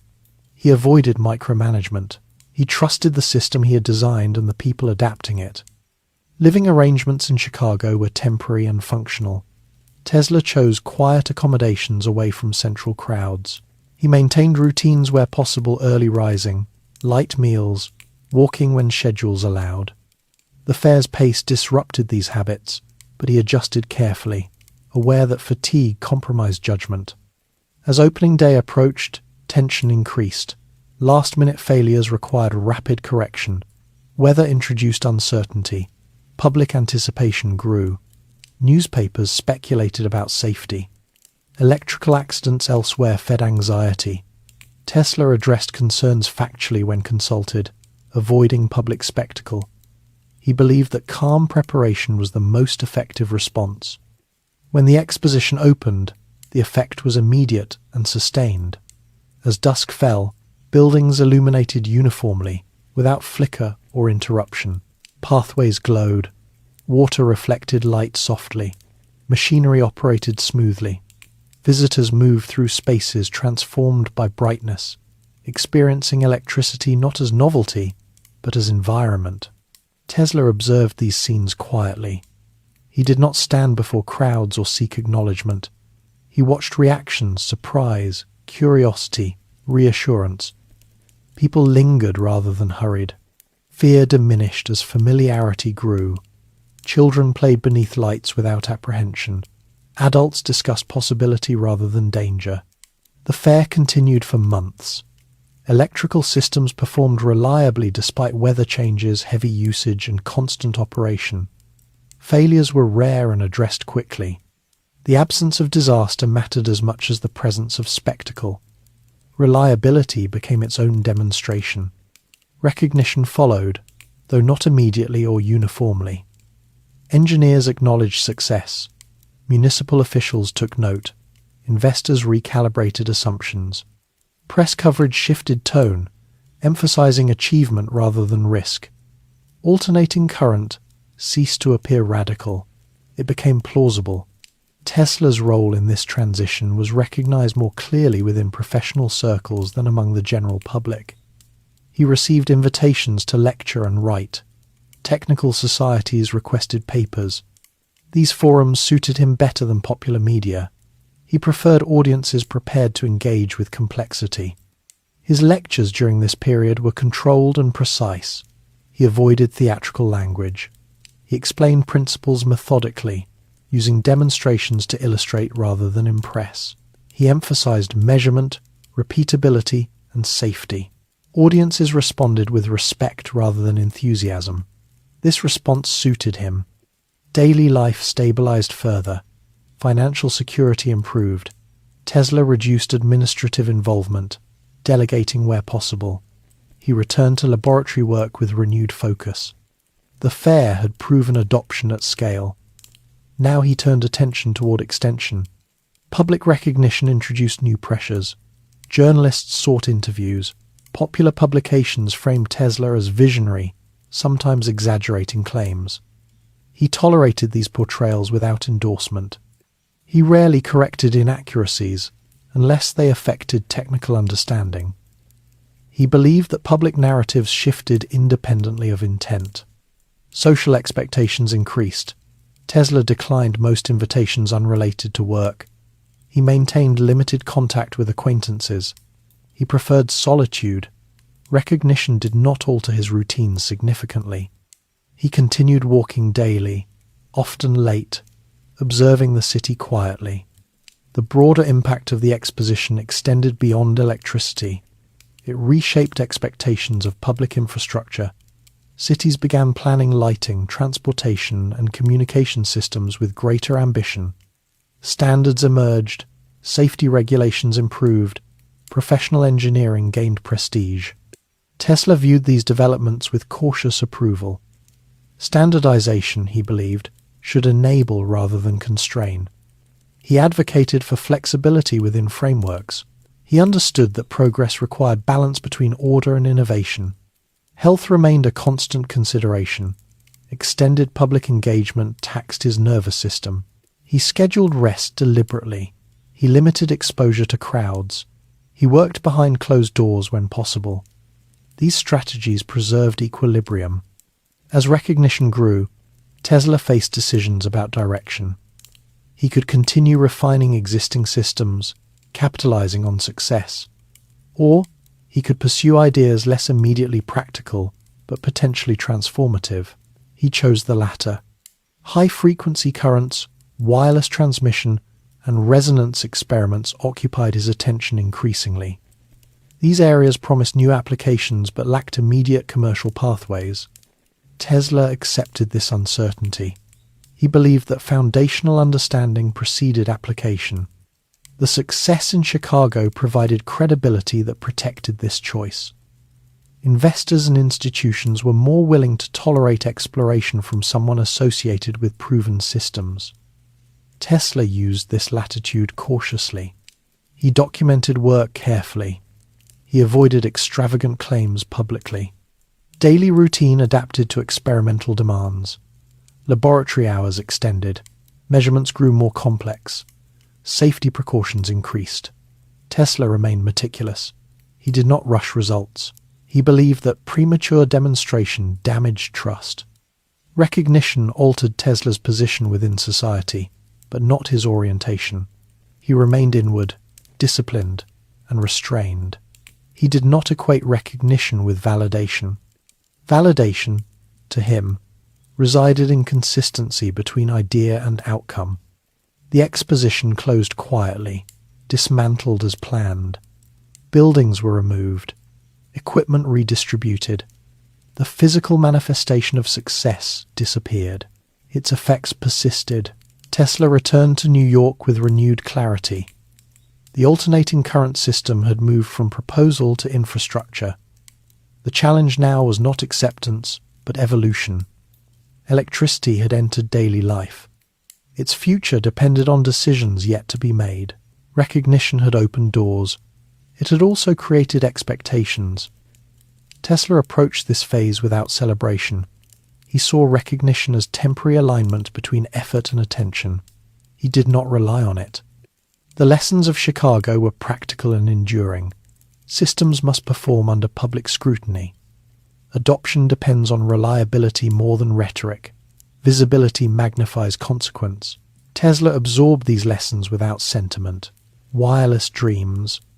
With the success of alternating current established and its public controversy largely settled, Tesla entered a phase of work that felt, to him, both liberated and constrained. Liberated because the foundational struggle for acceptance had been resolved. Constrained because expectations now pressed inward from every direction. Industry wanted refinement, efficiency, and predictability. Investors wanted returns. Institutions wanted continuity.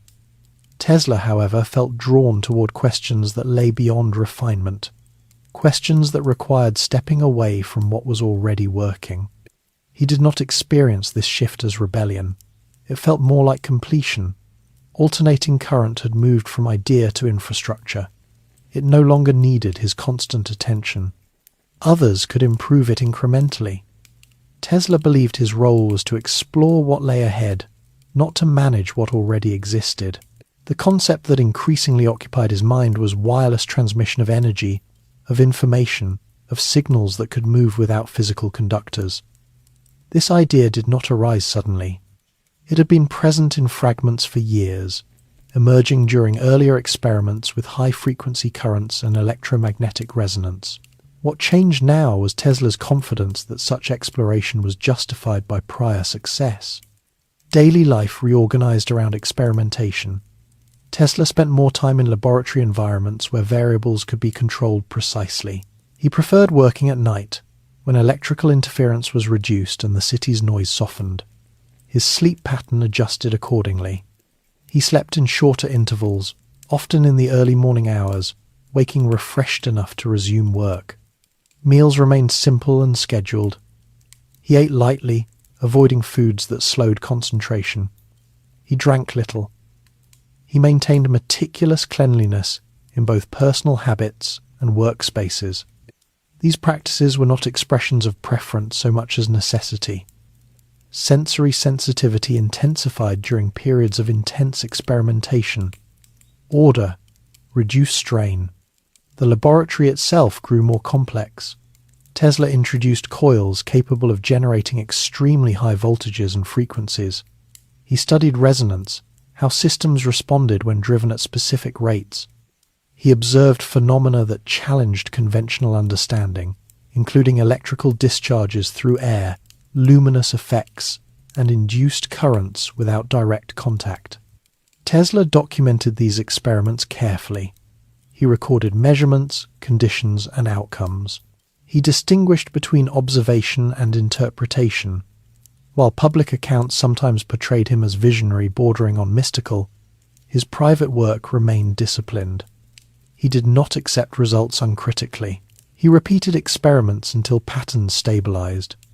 Visitors to the laboratory increased. Engineers, journalists, and investors requested demonstrations. Tesla accepted selectively. He preferred audiences capable of understanding technical nuance. Demonstrations were controlled and restrained. He emphasized explanation over spectacle. When observers reacted with amazement, he redirected attention toward mechanism. Despite care, public narratives began drifting toward exaggeration. Newspapers described Tesla's work in dramatic terms, emphasizing potential over reality. Wireless energy was portrayed as imminent and limitless. Tesla did not fully correct these accounts. He believed that speculation was inevitable and that engaging with it directly risked further distortion. He focused instead on continuing work. Financial support during this period was uneven. Some investors were intrigued by wireless concepts. Others hesitated, noting the lack of immediate application. Tesla accepted this uncertainty. He reduced personal expenses further, ensuring that limited funds were directed toward equipment and experimentation. Health considerations became more prominent. High-voltage experiments demanded strict safety measures. Tesla was acutely aware of risk. He insulated equipment carefully, controlled discharge paths, and maintained distance where necessary. Despite precautions, the work taxed his nervous system. Episodes of fatigue and sensitivity increased. He responded by scheduling rest deliberately, sometimes withdrawing from work for days to recover equilibrium. Social life remained minimal. Tesla maintained polite contact with colleagues and acquaintances but did not cultivate intimacy. He preferred the company of routine. Walking remained central. He walked late at night, observing how the city responded to electricity, how lights altered movement, how extended hours changed labor patterns. These observations reinforced his belief that energy systems shaped society deeply. As wireless experiments progressed, Tesla's ideas expanded in scope. He envisioned a world in which energy and information could be transmitted globally, without reliance on wires. He imagined standardized frequencies enabling communication across distance. These ideas were ambitious, but not presented by Tesla as immediate reality. He framed them as possibilities grounded in physical principles. Professional skepticism increased. Some engineers questioned feasibility. Others acknowledged theoretical possibility but doubted practicality. Tesla listened without defensiveness. He understood their concerns. He did not argue forcefully. He believed that demonstration would ultimately resolve debate. Public lectures during this period reflected this balance. Tesla presented findings carefully, distinguishing between established results and speculative extension. He used precise language. He avoided claims that could not be supported by data. Despite this restraint, public imagination often outpaced his intent. Daily routine adapted further. Tesla limited lectures and public appearances to preserve energy. He spent longer uninterrupted periods in the laboratory. He worked methodically, focusing on measurement and replication. These habits sustained progress despite external noise. The broader scientific community remained divided. Some researchers explored similar phenomena independently. Communication between laboratories was slow and incomplete. Tesla followed developments where possible, reading technical journals and correspondence. He acknowledged parallel work without defensiveness. He believed that discovery was not proprietary, even if application required protection. Patents were pursued selectively.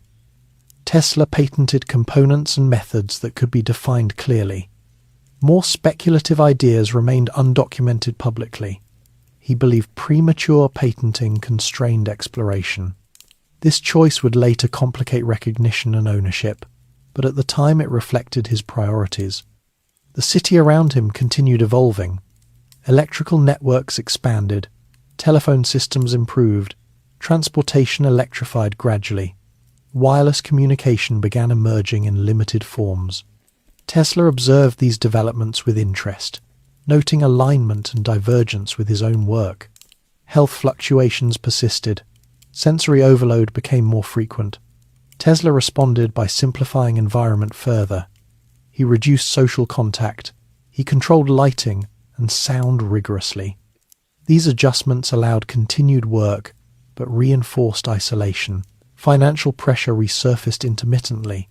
Experiments consumed resources without generating immediate return. Tesla accepted this risk knowingly. He believed that foundational exploration required patience and tolerance for uncertainty. As the wireless dream matured, Tesla recognized that scale presented new challenges. Laboratory demonstrations differed from global application. Environmental factors varied.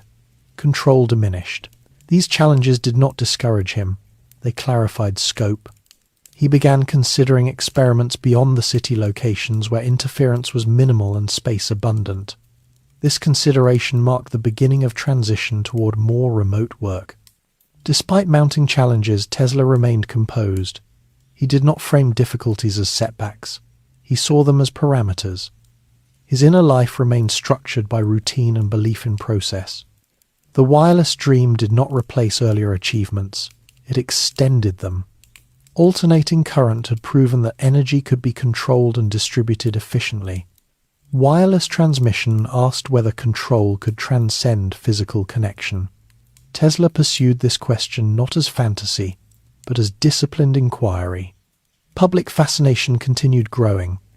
Tesla's image shifted from engineer to visionary in popular imagination. He tolerated this shift without embracing it. He remained focused on work. As preparations began for more ambitious experiments, Tesla understood that his life would change again. He would move farther from industry and closer to isolation. This prospect did not trouble him. He had always worked best at distance from noise. The wireless dream now demanded space, quiet, and patience. Tesla prepared accordingly, organizing resources, refining plans, and simplifying personal needs. He approached this transition without ceremony, as he had approached others. For him, the future remained not a promise, but a question, one that could be approached only through careful work, sustained attention, and willingness to proceed without guarantee.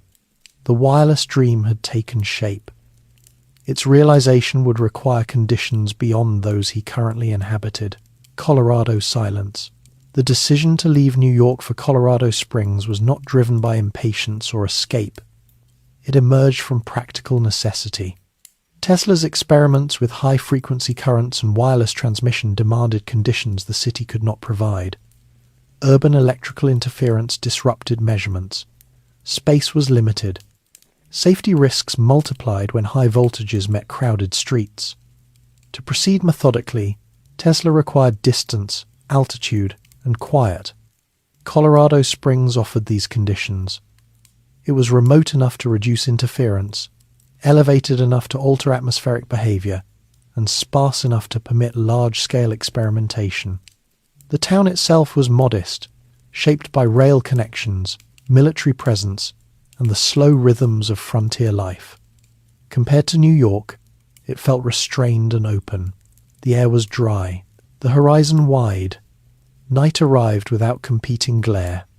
Tesla arrived in 1899 with equipment, notebooks, and a clear plan. He rented a large plot of land and constructed a laboratory specifically designed for his purposes.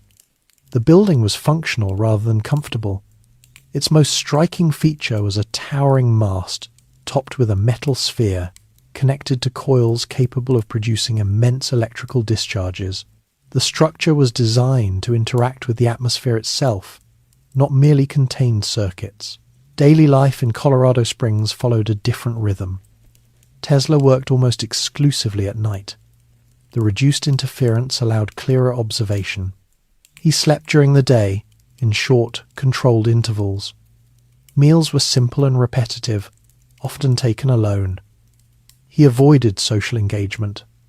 The town's quiet suited him. He interacted politely when necessary, but maintained distance.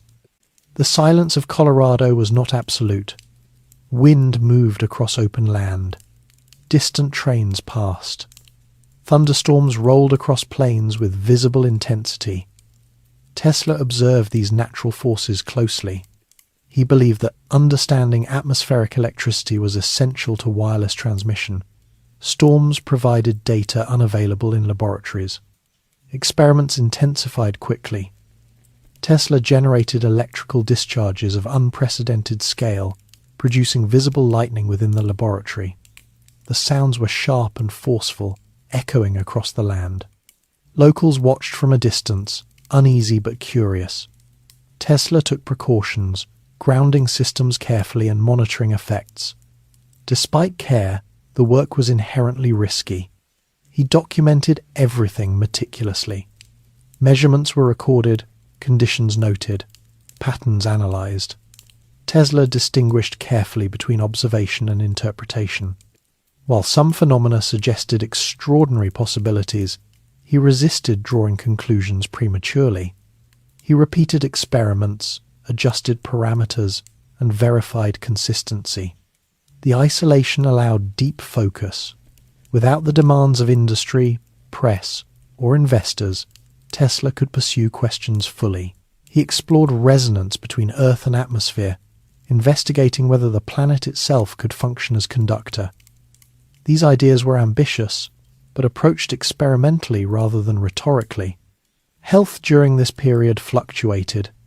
Extended night work strained his nervous system. Sensory sensitivity intensified. Tesla managed this through strict routine. He controlled exposure to light and sound. He limited visitors. He rested deliberately between experimental cycles. These measures allowed sustained work, though fatigue remained constant. The town observed Tesla with mixture of respect and uncertainty. His work was visible and audible. Electrical discharges lit the night sky. Power outages occurred when experiments overloaded local systems. Tesla compensated utilities promptly, but incidents reinforced his separation from ordinary life. He accepted this separation calmly. His focus remained inward. Financial considerations grew pressing. The experiments consumed resources rapidly. Equipment required maintenance and replacement. Funding was finite.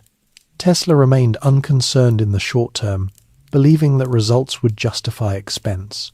He documented potential applications carefully, anticipating future explanation. Results were mixed. Some experiments confirmed theoretical expectations. Others produced ambiguous outcomes. Tesla recorded both without distinction. He did not frame ambiguous results as failure.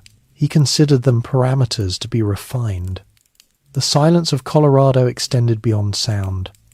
It removed social feedback loops that shape behavior elsewhere. Tesla worked without external validation. This suited his temperament but also increased isolation.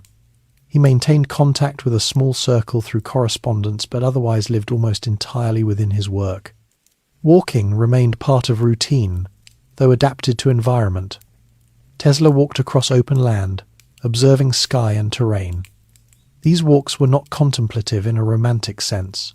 They were analytical. He observed how weather altered electrical behavior. He adjusted experiments accordingly.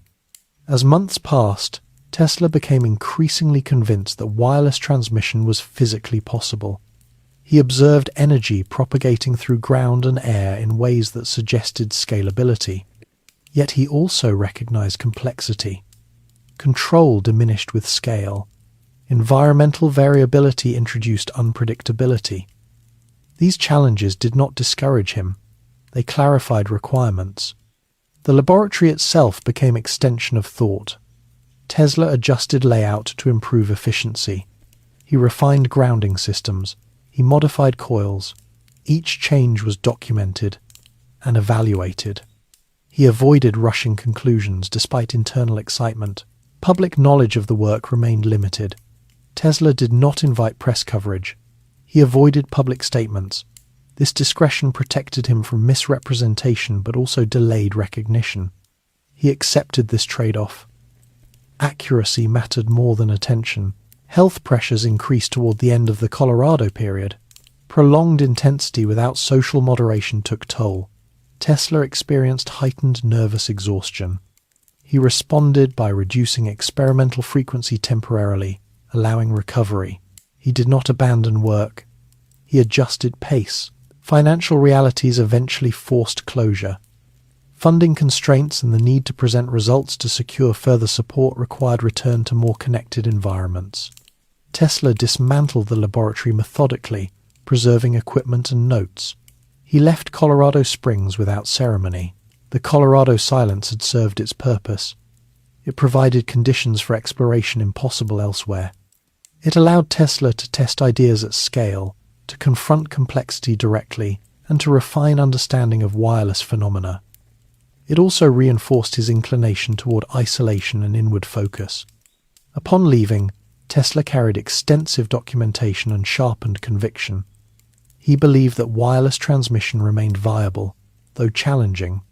He understood that translating Colorado experiments into practical systems would require new strategies, new funding, and new compromises.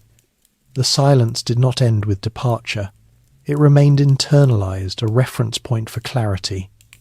Tesla returned to more crowded environments with renewed awareness of what was lost and gained by proximity. He accepted both. This phase marked a turning inward that would not fully reverse. The experience of working beyond immediate oversight confirmed Tesla's preference for autonomy. It also distanced him further from industrial structures that demanded predictable returns. Colorado had offered space to ask questions without immediate answers. Tesla valued that freedom deeply. He carried its lessons forward, aware that future endeavors would require balancing isolation with engagement. The silence did not resolve the wireless dream. It refined it. It revealed both promise and difficulty. It tested endurance and method. It clarified the scale of ambition required.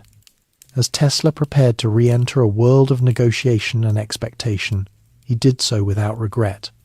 The work completed in Colorado had advanced understanding beyond speculation.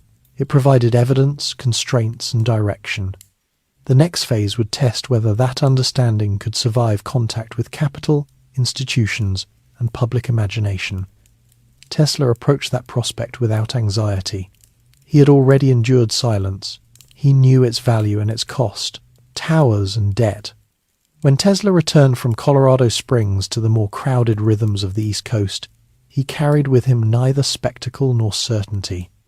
What he brought instead was documentation measurements, observations, calculations, and a sharpened belief that wireless transmission of energy and information was physically possible, though far more complex than public imagination suggested. He did not return with a finished system. He returned with a direction.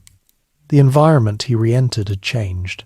The electrical industry was more consolidated. Corporate structures had grown more rigid. Investors were cautious, increasingly demanding clear pathways to profit. The appetite for risk that had once fueled rapid expansion was narrowing. Tesla, however, required precisely the opposite: patience, scale, and tolerance for uncertainty. The idea that would dominate this phase of his life took architectural form in a single project Wardenclyffe. The concept was ambitious but framed carefully. Tesla proposed a global wireless system capable of transmitting information and, eventually, power across great distances. The initial focus, he emphasized, was communication. This framing was strategic. Wireless telegraphy was gaining attention, and investors could imagine immediate applications. Wardenclyffe was to be built on Long Island, far enough from New York City to reduce interference but close enough to maintain access to industry and capital. Tesla selected the site deliberately. The land offered space for a large tower and supporting structures. It allowed for grounding into earth conducive to experimentation. It also symbolized connection between isolation and access. Securing funding required careful negotiation. Tesla engaged with J.P. Morgan, one of the most powerful financiers of the era. Morgan was pragmatic, reserved, and deeply concerned with control. He did not invest in ideas alone. He invested in systems he believed could dominate markets.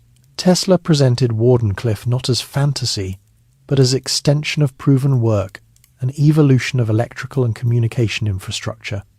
The agreement that emerged provided Tesla with funding sufficient to begin construction. It did not provide unlimited freedom. Expectations were implicit. Morgan anticipated a communication system that could compete commercially. Tesla accepted these terms without full concession. He believed that once infrastructure existed, expansion would be possible. Construction began methodically. The tower rose gradually, its skeletal form drawing curiosity from nearby residents. Supporting buildings housed equipment and workspace. Tesla oversaw details closely, ensuring that design aligned with experimental needs. He insisted on precision. The tower was not decorative. It was functional, engineered to interact with Earth and atmosphere as integral components of the system. Daily life during this period was dominated by oversight and coordination rather than experimentation alone. Tesla traveled frequently between New York and Wardenclyffe. He monitored progress, addressed construction challenges, and adjusted designs as realities imposed constraints. This work was less intellectually satisfying than laboratory exploration, but no less demanding.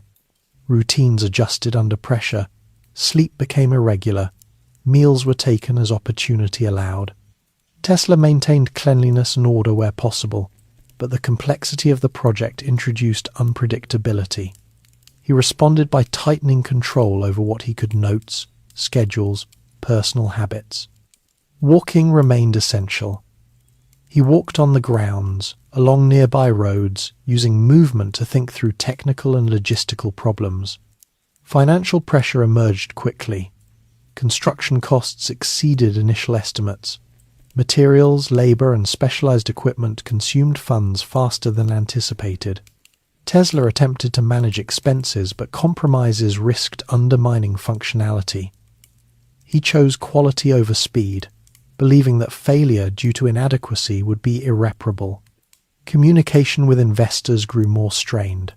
Morgan and others requested updates framed in terms of progress toward marketable outcomes.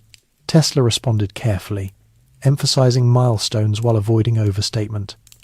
He did not fabricate results. He described challenges honestly, but selectively. He believed transparency necessary, but he also understood that excessive candor could erode confidence prematurely. The broader technological landscape complicated matters further. Wireless telegraphy advanced rapidly through other innovators. Systems that transmitted signals without wires were already being demonstrated, though often with limitations Tesla considered fundamental. Public attention shifted toward these developments. Tesla's work, slower and less visible, risked being overshadowed. Tesla did not dismiss these parallel efforts. He followed them attentively, recognizing both progress and shortcomings. He believed his approach addressed deeper issues of scalability and efficiency. However, explaining this distinction to investors and public proved difficult.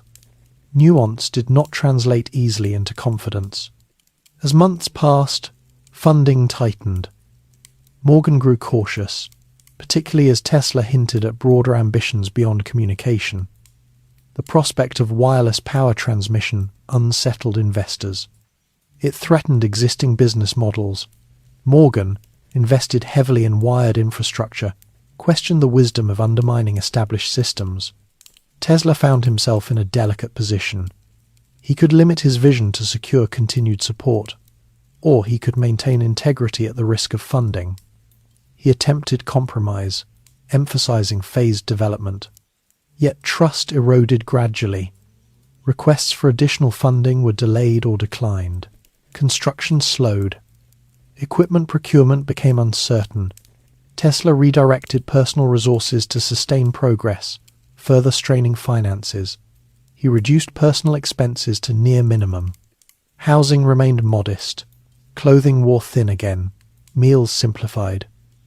These adjustments were familiar, but the stakes were higher. The psychological toll increased. Tesla was no longer simply enduring poverty. He was watching a vision stall under financial constraint. This was not a failure of engineering, but of alignment between ambition and capital. Tesla understood this intellectually, but acceptance remained difficult. Health reflected this strain. Episodes of exhaustion intensified. Sensitivity to sound and light worsened. Tesla responded by isolating further, reducing social interaction to essential communication. He avoided public appearances. He focused narrowly on Wardenclyffe, believing that progress there justified sacrifice. Local reaction to the tower shifted over time. Initial curiosity faded into indifference or skepticism. The structure stood unfinished, a visible symbol of ambition without outcome. Tesla did not engage with speculation. He continued work quietly. Debt accumulated. Suppliers demanded payment. Credit tightened. Tesla negotiated extensions where possible. He leveraged reputation cautiously, avoiding commitments he could not fulfill. Pride did not prevent him from seeking accommodation, but he refused to misrepresent prospects. Eventually, construction ceased. The tower stood incomplete, functional in parts but never fully realized. Equipment remained installed, but experiments could not proceed at intended scale. Tesla continued theoretical work, refining ideas on paper, but practical validation stalled. The emotional impact of this period was complex. Tesla did not experience public humiliation. He withdrew before that could occur. Yet internally, the frustration was profound. Wardenclyffe represented not only a project, but a culmination of decades of thought. Its suspension marked a turning point. Daily life simplified further. Tesla reduced movement, spending more time alone. Walking remained, but shorter and less frequent. He preserved routine where possible, but energy waned. He continued to care for pigeons encountered during walks, a quiet consistency amid disruption. Despite setbacks, Tesla did not abandon belief in wireless transmission. He continued writing, refining explanations, and publishing selectively. He presented ideas cautiously, aware that credibility had been damaged by association with unfinished infrastructure. He focused on clarity rather than persuasion. The broader world moved on. Industry consolidated further. New technologies captured attention. Tesla's absence from active development reduced visibility.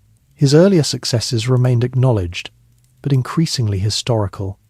Wardenclyffe became a physical reminder of misalignment between vision and means. Tesla did not romanticize it. He recognized practical failures, underestimated costs, over-reliance on singular funding, insufficient adaptation to shifting markets. He accepted responsibility without self-reproach. Debt persisted. Tesla negotiated settlements where possible. He relied on occasional income from patents and consulting. These sources diminished over time. Financial insecurity returned, though less violently than earlier periods. He had learned endurance. This phase reshaped Tesla's relationship with ambition. He did not relinquish it. He refined it inwardly. He recognized that some ideas required not only invention but societal readiness. That readiness could not be forced. Wardenclyffe marked the end of Tesla's large-scale infrastructural endeavors. He would continue experimenting and thinking, but on a reduced scale. The era of towers and grand construction had passed. The debt associated with Wardenclyffe constrained his later life materially and psychologically. Yet it also clarified priorities. Without expectation of large funding, Tesla returned to exploration for its own sake. This shift brought both relief and marginalization. As the tower stood silent, Tesla moved forward quietly. He dismantled what could be salvaged, preserved notes, and released attachment to physical structure. Ideas, he believed, outlast buildings. The period of towers and debt concluded without resolution. There was no public reckoning, no dramatic collapse. There was only gradual withdrawal and acceptance. Tesla carried forward, not bitterness, but caution. He understood now that innovation at scale required alignment not only of physics, but of economics and power. That alignment had failed. What remained was the individual disciplined, isolated, and still attentive. The next phase of his life would unfold without grand projects, but not without purpose. He had entered a quieter period, shaped by limits rather than expansion. The tower would eventually be dismantled. Debt would remain. But the ideas explored there would continue circulating, detached from their incomplete monument. Tesla stepped into this next phase without announcement. He had endured loss before. He knew how to proceed quietly. The world moves on. After Wardenclyffe, Tesla's life entered a phase defined less by ambition than by adjustment. There was no sharp break, no formal ending. The tower's silence did not arrive with an announcement. It settled gradually, like a sound fading rather than stopping. Tesla continued to work, to think, to write, but the world around him began to reorganize itself without reference to his direction. The early years of the 20th century moved quickly. Industry accelerated. Corporations grew larger and more centralized. Research laboratories became institutional rather than individual. Teams replaced solitary inventors. Funding followed predictability, not vision. The pace of technological change increased, but the space for unbounded exploration narrowed. Tesla observed these shifts carefully. He did not resent them. He recognized them as structural. Innovation had become industrialized. Ideas were no longer expected to emerge fully formed from a single mind. They were to be generated incrementally, tested by committees, and approved by boards. This model favored reliability and scale. It left little room for speculative leaps. Tesla's habits adjusted accordingly. He reduced active experimentation, focusing instead on theoretical work and selective invention. He continued filing patents, though less frequently. These patents addressed specific mechanisms, turbines, control systems, mechanical refinements rather than comprehensive infrastructures. They were precise, contained, and often ahead of their practical application. Daily life simplified. Tesla lived primarily in hotels, choosing rooms that met his requirements for cleanliness, quiet, and order. He preferred predictability. Hotels provided routine without ownership. He could move easily if conditions changed. Staff interactions were formal and limited. He tipped generously when service was discreet. He valued invisibility. His daily schedule became highly structured. He rose at fixed times, ate light meals at specific hours, and walked each evening regardless of weather. These walks were not expressions of leisure. They were maintenance. Movement regulated thought. Repetition stabilized mood. Without these routines, Tesla experienced sensory overload and fatigue. The city around him continued to transform. Automobiles replaced horses gradually. Electric streetcars expanded. Telephones became more common. Buildings grew taller. Noise increased. Tesla responded by adjusting routes, choosing quieter streets, later hours. He adapted without complaint. Public perception of Tesla shifted subtly. He remained known, but increasingly as historical figure rather than active force. Newspapers referred to him as pioneer, inventor, visionary. These labels acknowledged past contributions while implying completion. Tesla did not correct this framing. He understood that public attention moved forward. Professional invitations declined gradually. Technical societies invited younger engineers. Research agendas favored incremental improvement. Tesla attended fewer meetings. When he did, he listened more than spoke. He observed how language had changed. Discussions emphasized optimization, efficiency, and management rather than principle. Financial circumstances tightened further. Without royalties from alternating current, income depended on consulting, lectures, and occasional patent sales. These sources were inconsistent. Tesla adjusted expenses accordingly. He reduced personal needs to minimum.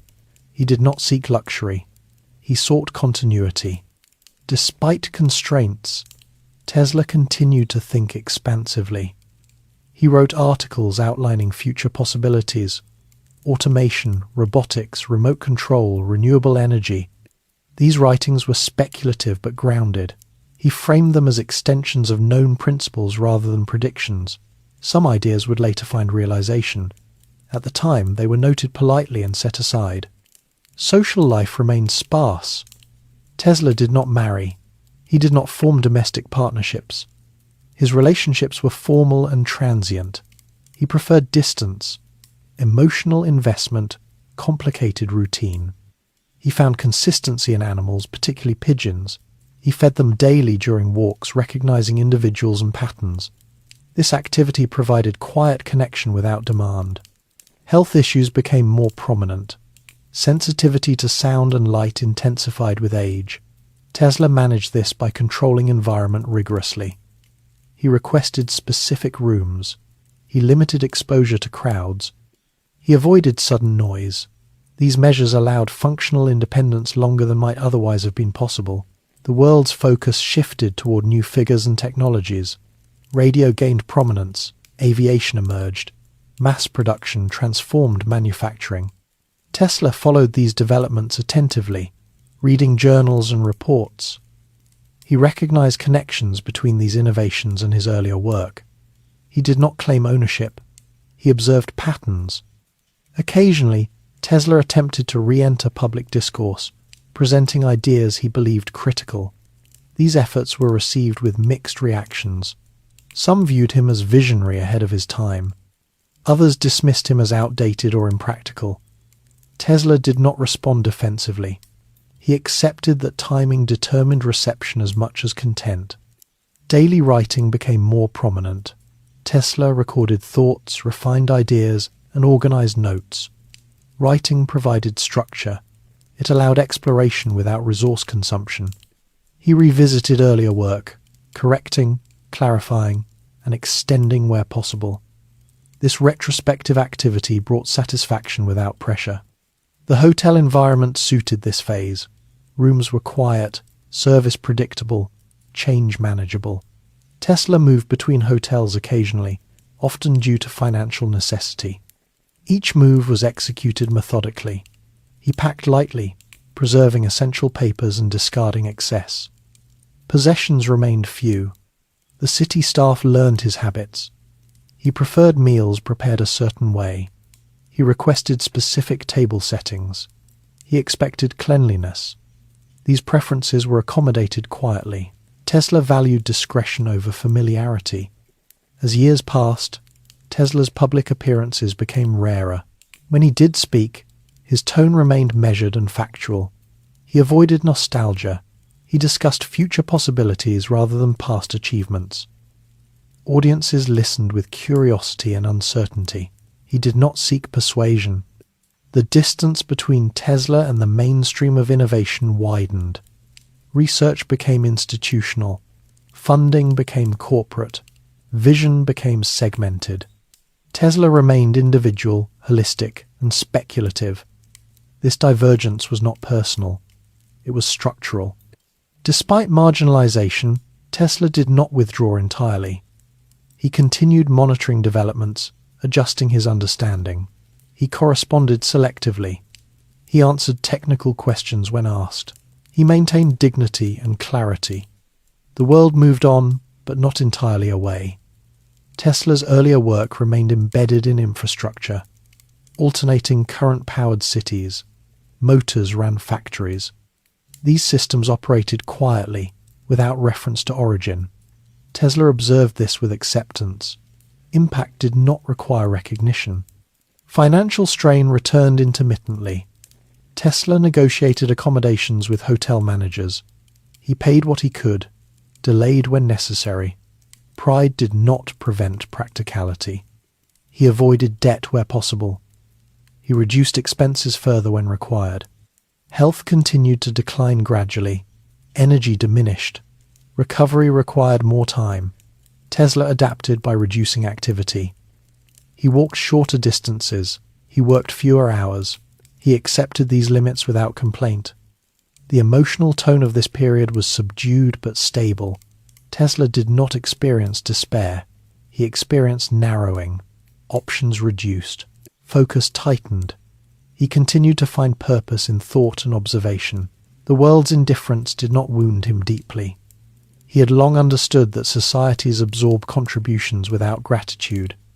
He did not expect applause. He valued coherence. As decades turned, Tesla's name remained familiar but detached. Younger generations knew him as figure rather than presence. Myths began forming. Tesla did not encourage them. He did not actively dismantle them either. He remained private. This phase of his life lacked drama. It was defined by continuity rather than climax. He maintained routines. He preserved habits. He continued thinking. The world moved on, but Tesla did not stop. He adjusted scale, not direction. His ambitions shifted inward. Exploration continued within constraints of age and circumstance. What remained was a life shaped by discipline, isolation, and attention. Without towers or laboratories, Tesla sustained inquiry through thought. Without funding or acclaim, he preserved clarity through routine, habits of solitude. As Tesla moved deeper into the later decades of his life, solitude was no longer a condition imposed by circumstance. It had become a structure he relied upon. The absence of large projects and constant collaboration did not feel like loss so much as narrowing. His world reduced in scale, but it gained clarity.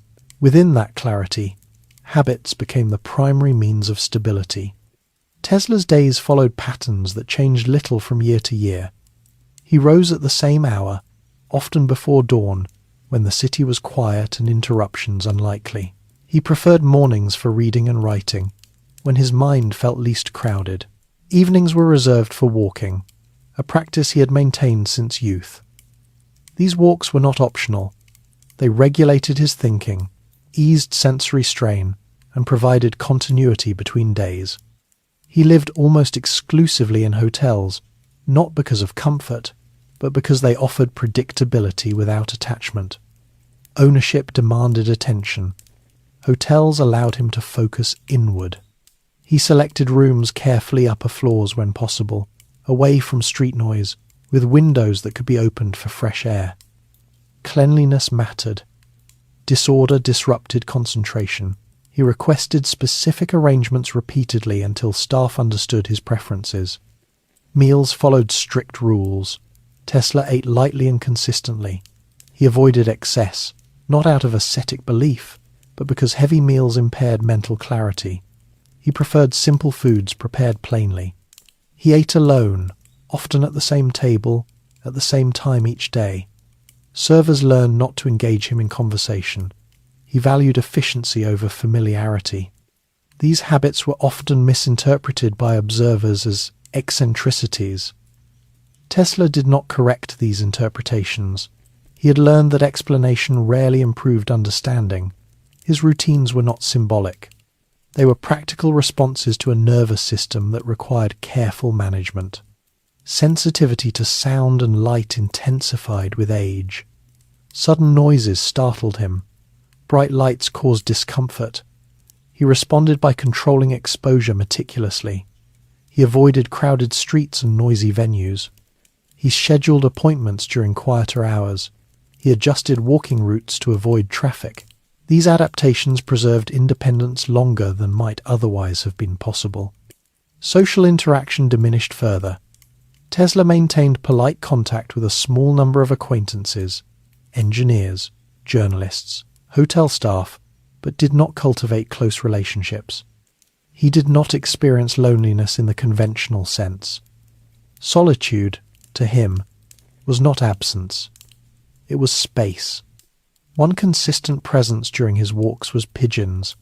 Tesla fed them daily, observing their patterns and behavior. He recognized individuals, noting injuries or changes. This attention was not sentimental. It was consistent with his general observation of systems living or mechanical. Pigeons responded to routine. They appeared at expected times. They required care without complication. This relationship suited him. Tesla's affection for animals was quiet and controlled. He did not keep pets. He did not anthropomorphize. He respected their autonomy. The pigeons represented continuity, not companionship in a human sense. They anchored his daily routine without imposing emotional demand. Writing occupied increasing portions of his day. Tesla wrote articles, notes, and reflections on future technologies. These writings were careful, measured, and speculative without exaggeration. He explored automation, energy efficiency, remote control, and global communication. Many ideas anticipated later developments, but Tesla presented them as possibilities, not predictions. He wrote with clarity, avoiding rhetorical flourish. His sentences were direct. He emphasized principle over promise. Editors sometimes altered tone for publication, amplifying claims or simplifying nuance. Tesla tolerated this reluctantly. He believed that accuracy mattered more than reception, but he also understood that he did not control interpretation. Financial pressures remained constant. Hotel bills accumulated. Income was irregular. Tesla managed these pressures through negotiation and restraint. He reduced expenses where possible. He accepted accommodations from hotel managers who respected his reputation. He paid what he could, when he could. Pride did not prevent practicality. Despite limited means, Tesla maintained personal standards. He dressed neatly, if not fashionably. He kept himself clean. He expected the same from his environment. These standards were expressions of discipline, not status. Order provided stability when external structures receded. Health issues progressed gradually. Energy declined. Recovery required more time. Tesla responded by reducing activity, not by surrendering routine. He shortened walks rather than eliminating them. He limited work hours but maintained daily writing. He accepted physical limits without resentment. The city continued to change around him. Automobiles increased, noise intensified, new buildings altered familiar routes. Tesla adjusted quietly, selecting alternative paths, altering schedules. He did not complain publicly. He believed adaptation was responsibility. Public perception of Tesla during this period shifted further toward myth. Articles portrayed him as forgotten genius or eccentric recluse. Tesla read selectively. He avoided responding to sensationalism. He believed that correcting myth often reinforced it. Silence, he thought, allowed exaggeration to exhaust itself.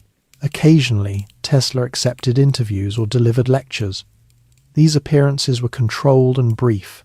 He spoke factually, avoiding self-reference. He emphasized ongoing curiosity rather than past accomplishment.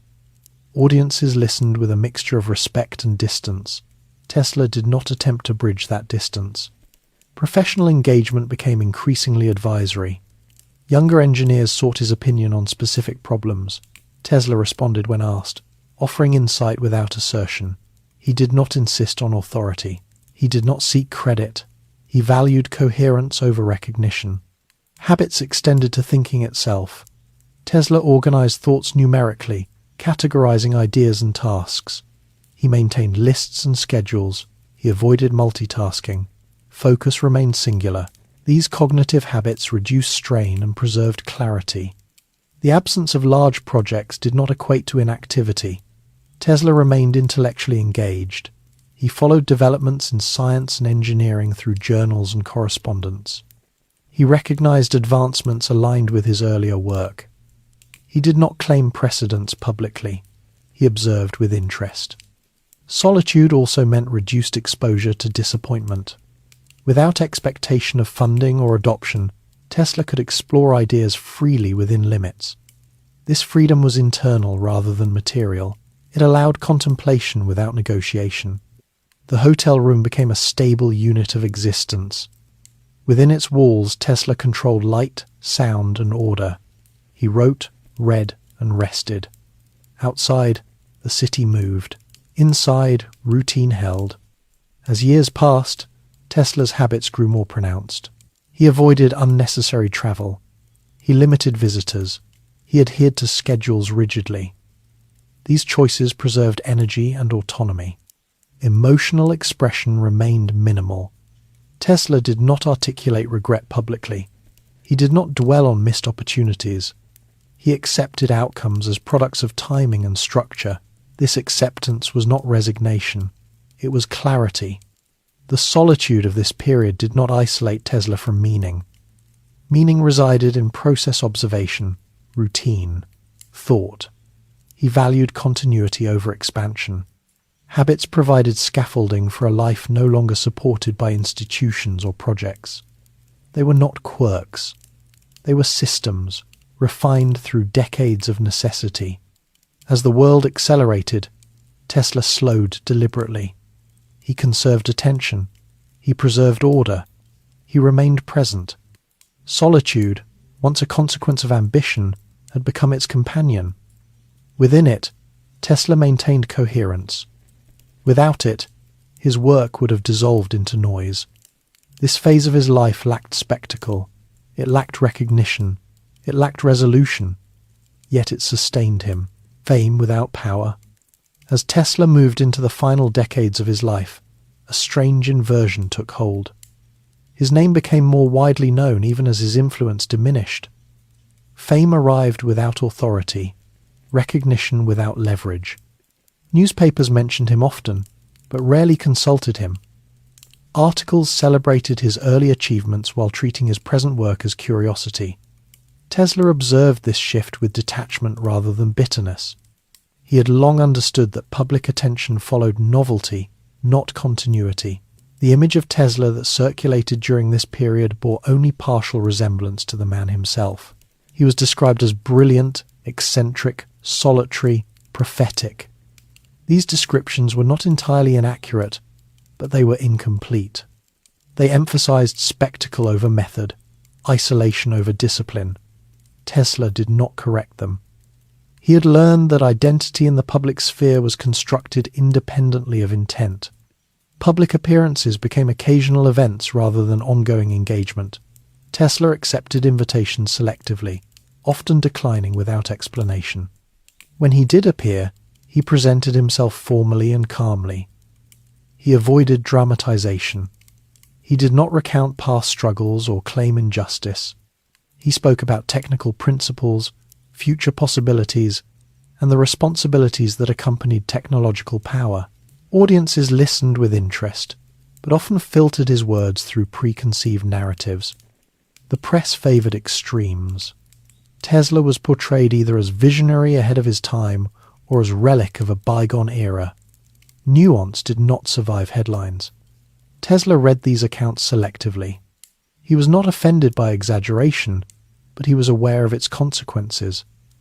It distanced him further from practical collaboration. Engineers hesitant to associate with myth preferred institutions and teams over individuals. Financial independence continued to erode. Without steady income from patents or large-scale projects, Tesla relied on modest payments from articles, lectures, and occasional consulting. These sources were unpredictable. He adjusted expenses accordingly. He negotiated hotel arrangements, delayed payments when necessary, and accepted concessions quietly. He did not appeal publicly for support. He believed that dependence compromised clarity. Despite limited means, Tesla maintained personal dignity. He dressed neatly. He kept his appearance controlled. He expected order in his surroundings. These standards were not expressions of status, but of self-respect. He believed that outward order reinforced inward discipline. Daily routines remained unchanged. He woke at fixed times, wrote in the mornings, walked in the evenings. These routines anchored him as external structures dissolved. They allowed continuity across years that otherwise blurred together. Without projects to measure progress, routine became metric. The city's response to Tesla was respectful but distant. Hotel staff recognized him as notable and treated him with discretion. Journalists sought interviews intermittently. Engineers acknowledged his contributions historically. Yet decision-making power resided elsewhere in corporate laboratories, government agencies, and academic institutions. Tesla was not invited into these structures. He did not seek entry aggressively. Technological development accelerated around him. Radio communication expanded. Power grids standardized. Mass production refined processes. Tesla followed these developments attentively, noting both alignment with his earlier ideas and divergence from his preferred approaches. He recognized that many concepts he had explored were now being implemented by others, adapted to institutional frameworks. This recognition did not provoke resentment. Tesla understood that ideas did not belong to individuals once released into society. He believed that contribution mattered more than attribution. Still, the gap between influence and acknowledgement grew. He accepted this as structural rather than personal. Occasionally, Tesla attempted to reassert relevance by presenting new concepts publicly. These presentations were measured and factual, but they struggled to gain traction. Audiences listened politely but skeptically. Without demonstrable prototypes or institutional backing, ideas were treated as speculative. Tesla did not exaggerate to compensate. He refused to promise outcomes he could not guarantee. Health continued to decline gradually. Energy levels fluctuated. Recovery required more time. Tesla adapted by reducing public engagement further. He conserved attention and strength. He prioritized writing and thinking over appearance. Writing became increasingly important. Tesla used it to articulate ideas that no longer had immediate pathways to realization.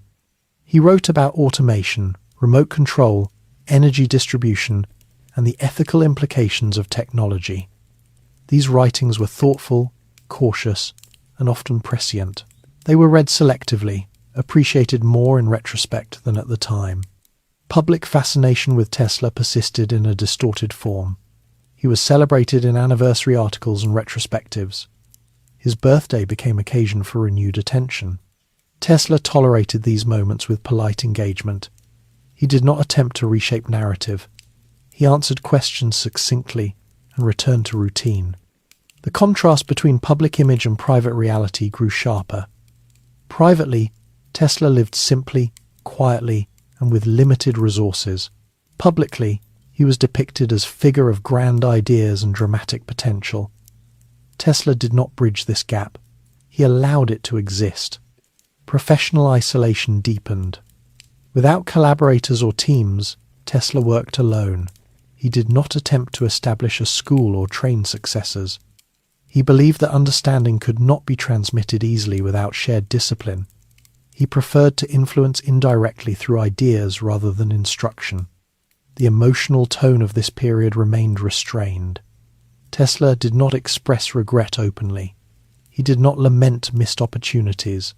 He framed outcomes as results of timing and structure rather than failure. This framing allowed acceptance without resignation.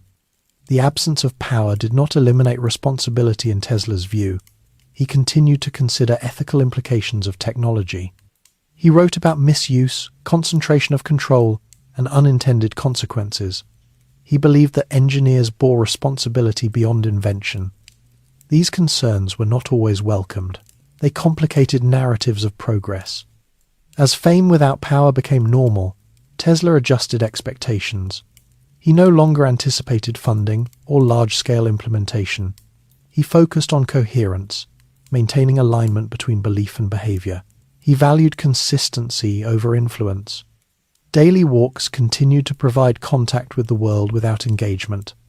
Tesla observed changes in the city, new lighting, transportation, patterns of movement. He saw his earlier work embedded in these systems. This presence satisfied him more than public acknowledgement. Infrastructure did not require applause. Hotel life continued. Tesla moved occasionally, often due to financial necessity. Each move was executed methodically. He packed lightly, preserved essential papers, and discarded excess. Possessions remained minimal. Interactions with hotel staff were polite and consistent. They respected his routines. He appreciated discretion. These small, stable relationships replaced broader social networks. As years passed, Tesla's public appearances became rarer. When he did speak, his voice remained steady, his language precise. He avoided self-reference. He emphasized ideas rather than biography. Audiences listened with respect but distance. The tension between fame and power resolved quietly. Tesla accepted that his influence would be historical rather than immediate. He did not attempt to reclaim authority. He did not cultivate allies aggressively. He allowed relevance to recede. This acceptance did not diminish curiosity. Tesla continued thinking, observing, and writing. He followed developments in science and engineering with interest. He noted where systems succeeded and where they failed. He did not intervene unless asked. The world's acceleration contrasted with Tesla's deliberate pace. He slowed intentionally. He conserved energy. He prioritized clarity. Fame without power proved less burdensome than power without autonomy. Tesla preferred independence to authority. He accepted marginalization as cost of integrity. As this phase continued, the gap between public myth and private routine widened. Tesla remained unconcerned. He had long understood that meaning did not require alignment with perception. What remained was a life structured by habit, observation, and thought. Fame passed overhead like weather, noticeable, but not determining. Power resided elsewhere. Tesla did not pursue it. The final rooms. Tesla's final years unfolded within a shrinking geography.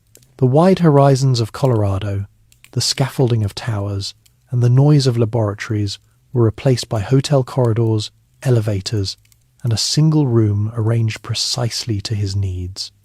This contraction did not feel abrupt. It progressed gradually, almost imperceptibly, until routine itself became the boundary of daily life. He lived primarily at the Hotel New Yorker during this period, choosing it for its height, its relative quiet, and its proximity to familiar walking routes. The building was modern, orderly, and electrically sophisticated, an irony not lost on him. From his window, he could observe the city at a distance, its lights forming patterns rather than demands. He preferred rooms on higher floors, where street noise diminished and perspective widened. Daily habits remained intact, though their scale reduced. He rose at the same hour each morning, though mornings now came later than before. Writing occupied the early part of the day. His writing was careful and methodical notes, letters, technical reflections, and occasional articles. He no longer rushed. Time had lost urgency. What mattered was completion, not speed. Meals were simpler still. Tesla ate sparingly, favouring the same foods prepared in the same way. He avoided novelty. Consistency reduced strain. Hotel staff learned his preferences and accommodated them quietly. He valued discretion above all. Conversation was minimal and polite. Familiarity remained professional rather than personal. Walking continued, though distances shortened. Tesla still left the hotel daily, often in the late afternoon or evening. He followed predictable routes, feeding pigeons as he had for years. His pace slowed. He rested more frequently. Yet the walks remained essential. Without them, he felt disoriented. Movement connected days into continuity. Health declined steadily. Energy waned. Recovery took longer. Tesla responded by narrowing focus rather than withdrawing entirely. He reduced correspondence. He declined most invitations. He conserved strength for essential activity, writing, observation, routine. Sensory sensitivity increased markedly. Loud noises startled him. Bright light caused discomfort. He controlled his environment rigorously, keeping curtains drawn, lights dim, sounds minimal. These measures allowed independence longer than might otherwise have been possible. He did not complain about limitations. He adjusted to them. Financial circumstances were precarious. Hotel bills accumulated. Income was minimal. Tesla relied on reputation rather than resources, negotiating accommodations quietly. Management respected his history and treated him with patience. He paid what he could. He avoided debt when possible. He reduced expenses further, eliminating anything non-essential.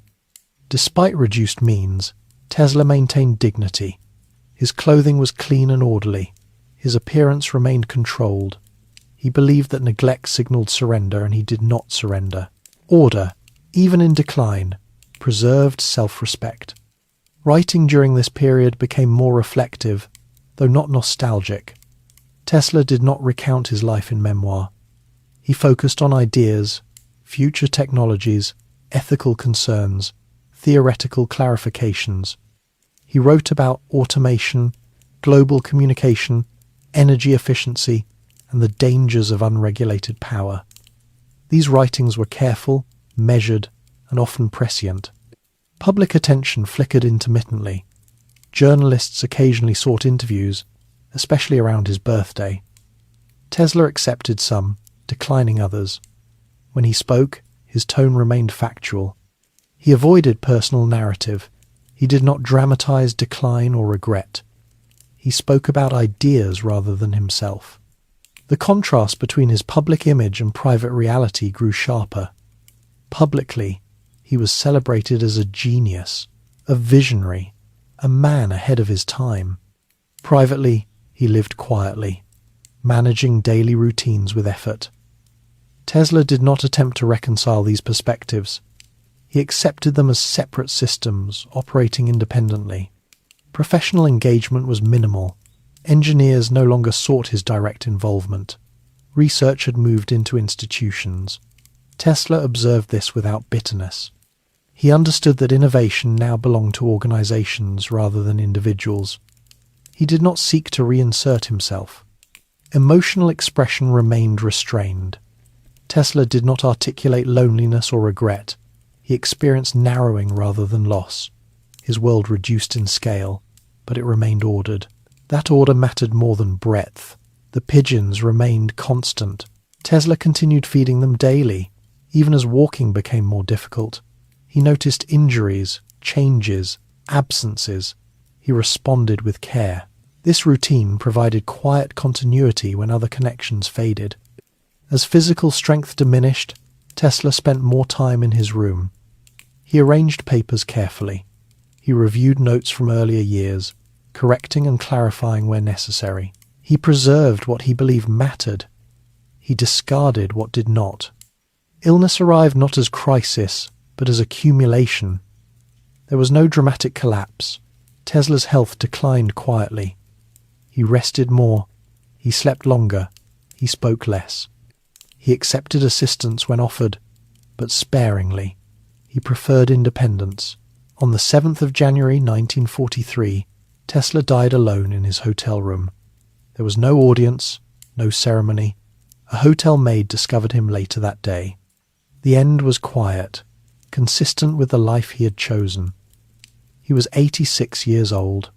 News of his death travelled quickly. Newspapers published retrospectives. Colleagues and commentators reassessed his contributions. Public recognition increased posthumously, though unevenly. Tesla was remembered as pioneer, visionary, and eccentric in equal measure. His belongings were modest: papers, notebooks, personal effects. Government authorities seized some materials briefly, citing national security concerns. Most were eventually returned to family. The contents revealed a life of disciplined thought rather than secret weaponry. Ideas, not devices. Tesla's passing did not produce immediate reassessment of his work's broader implications. That process would unfold gradually, over decades. At the time, his death marked the end of a singular life, not a turning point. The final rooms had contained no monument, no grand machinery. They contained routine, order, and attention.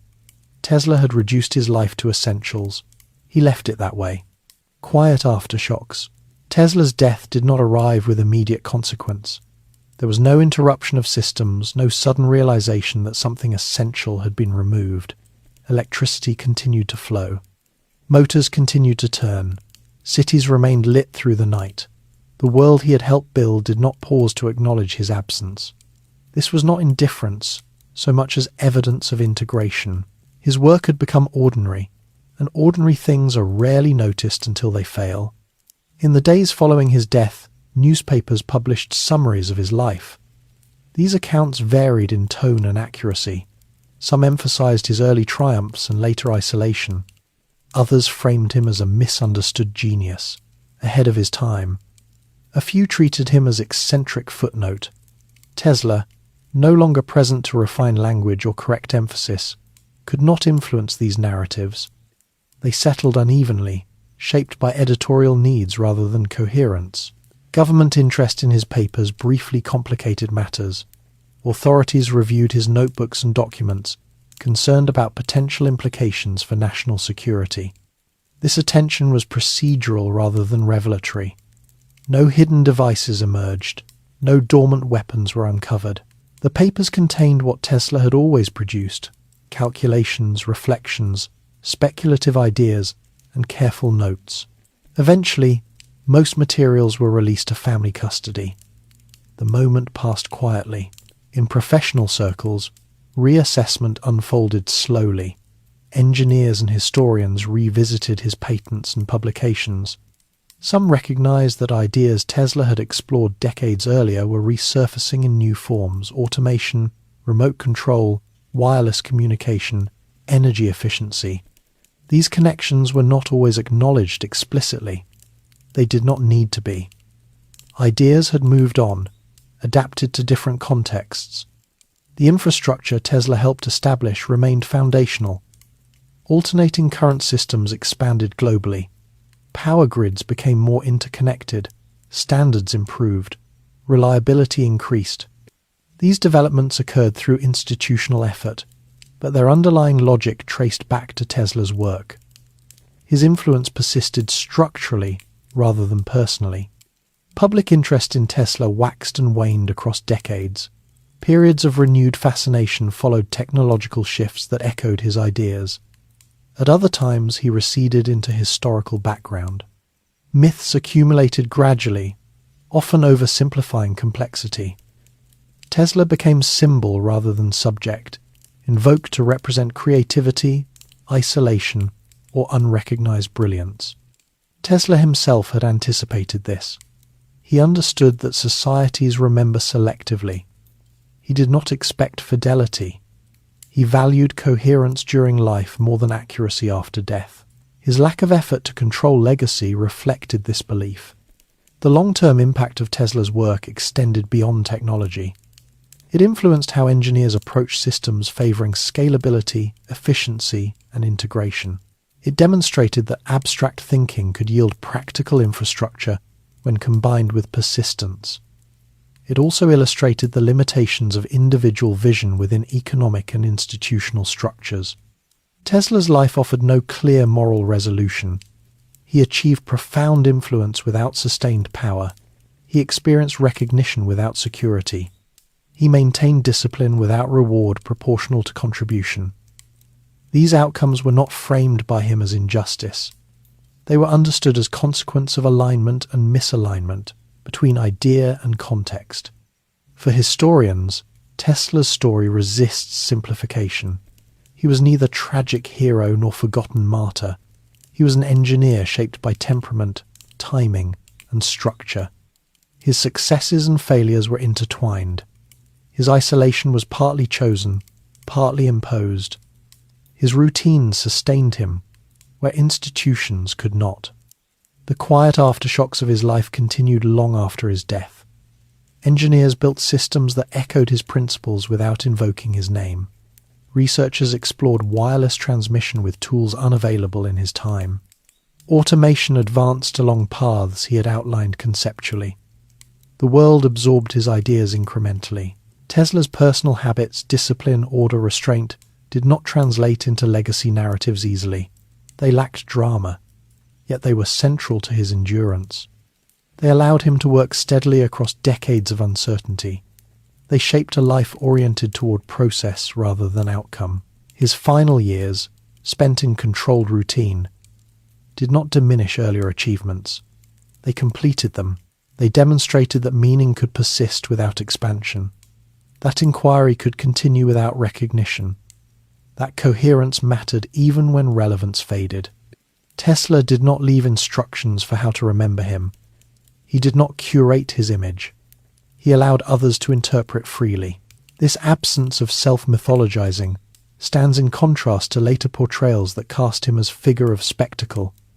The reality was quieter. What remains is not a legend, but a body of work embedded in daily life. Lights that turn on reliably, motors that run efficiently, systems that transmit power across distance. These outcomes require no story. They function regardless of memory. Tesla's life ended as it had increasingly been lived alone, ordered and attentive. The world did not stop.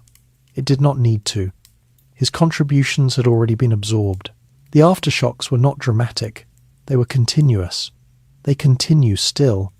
Wind down. 300 words. As we come to the end of tonight's journey, there is no need to hold on to details. Tesla's life does not ask to be summarized or resolved.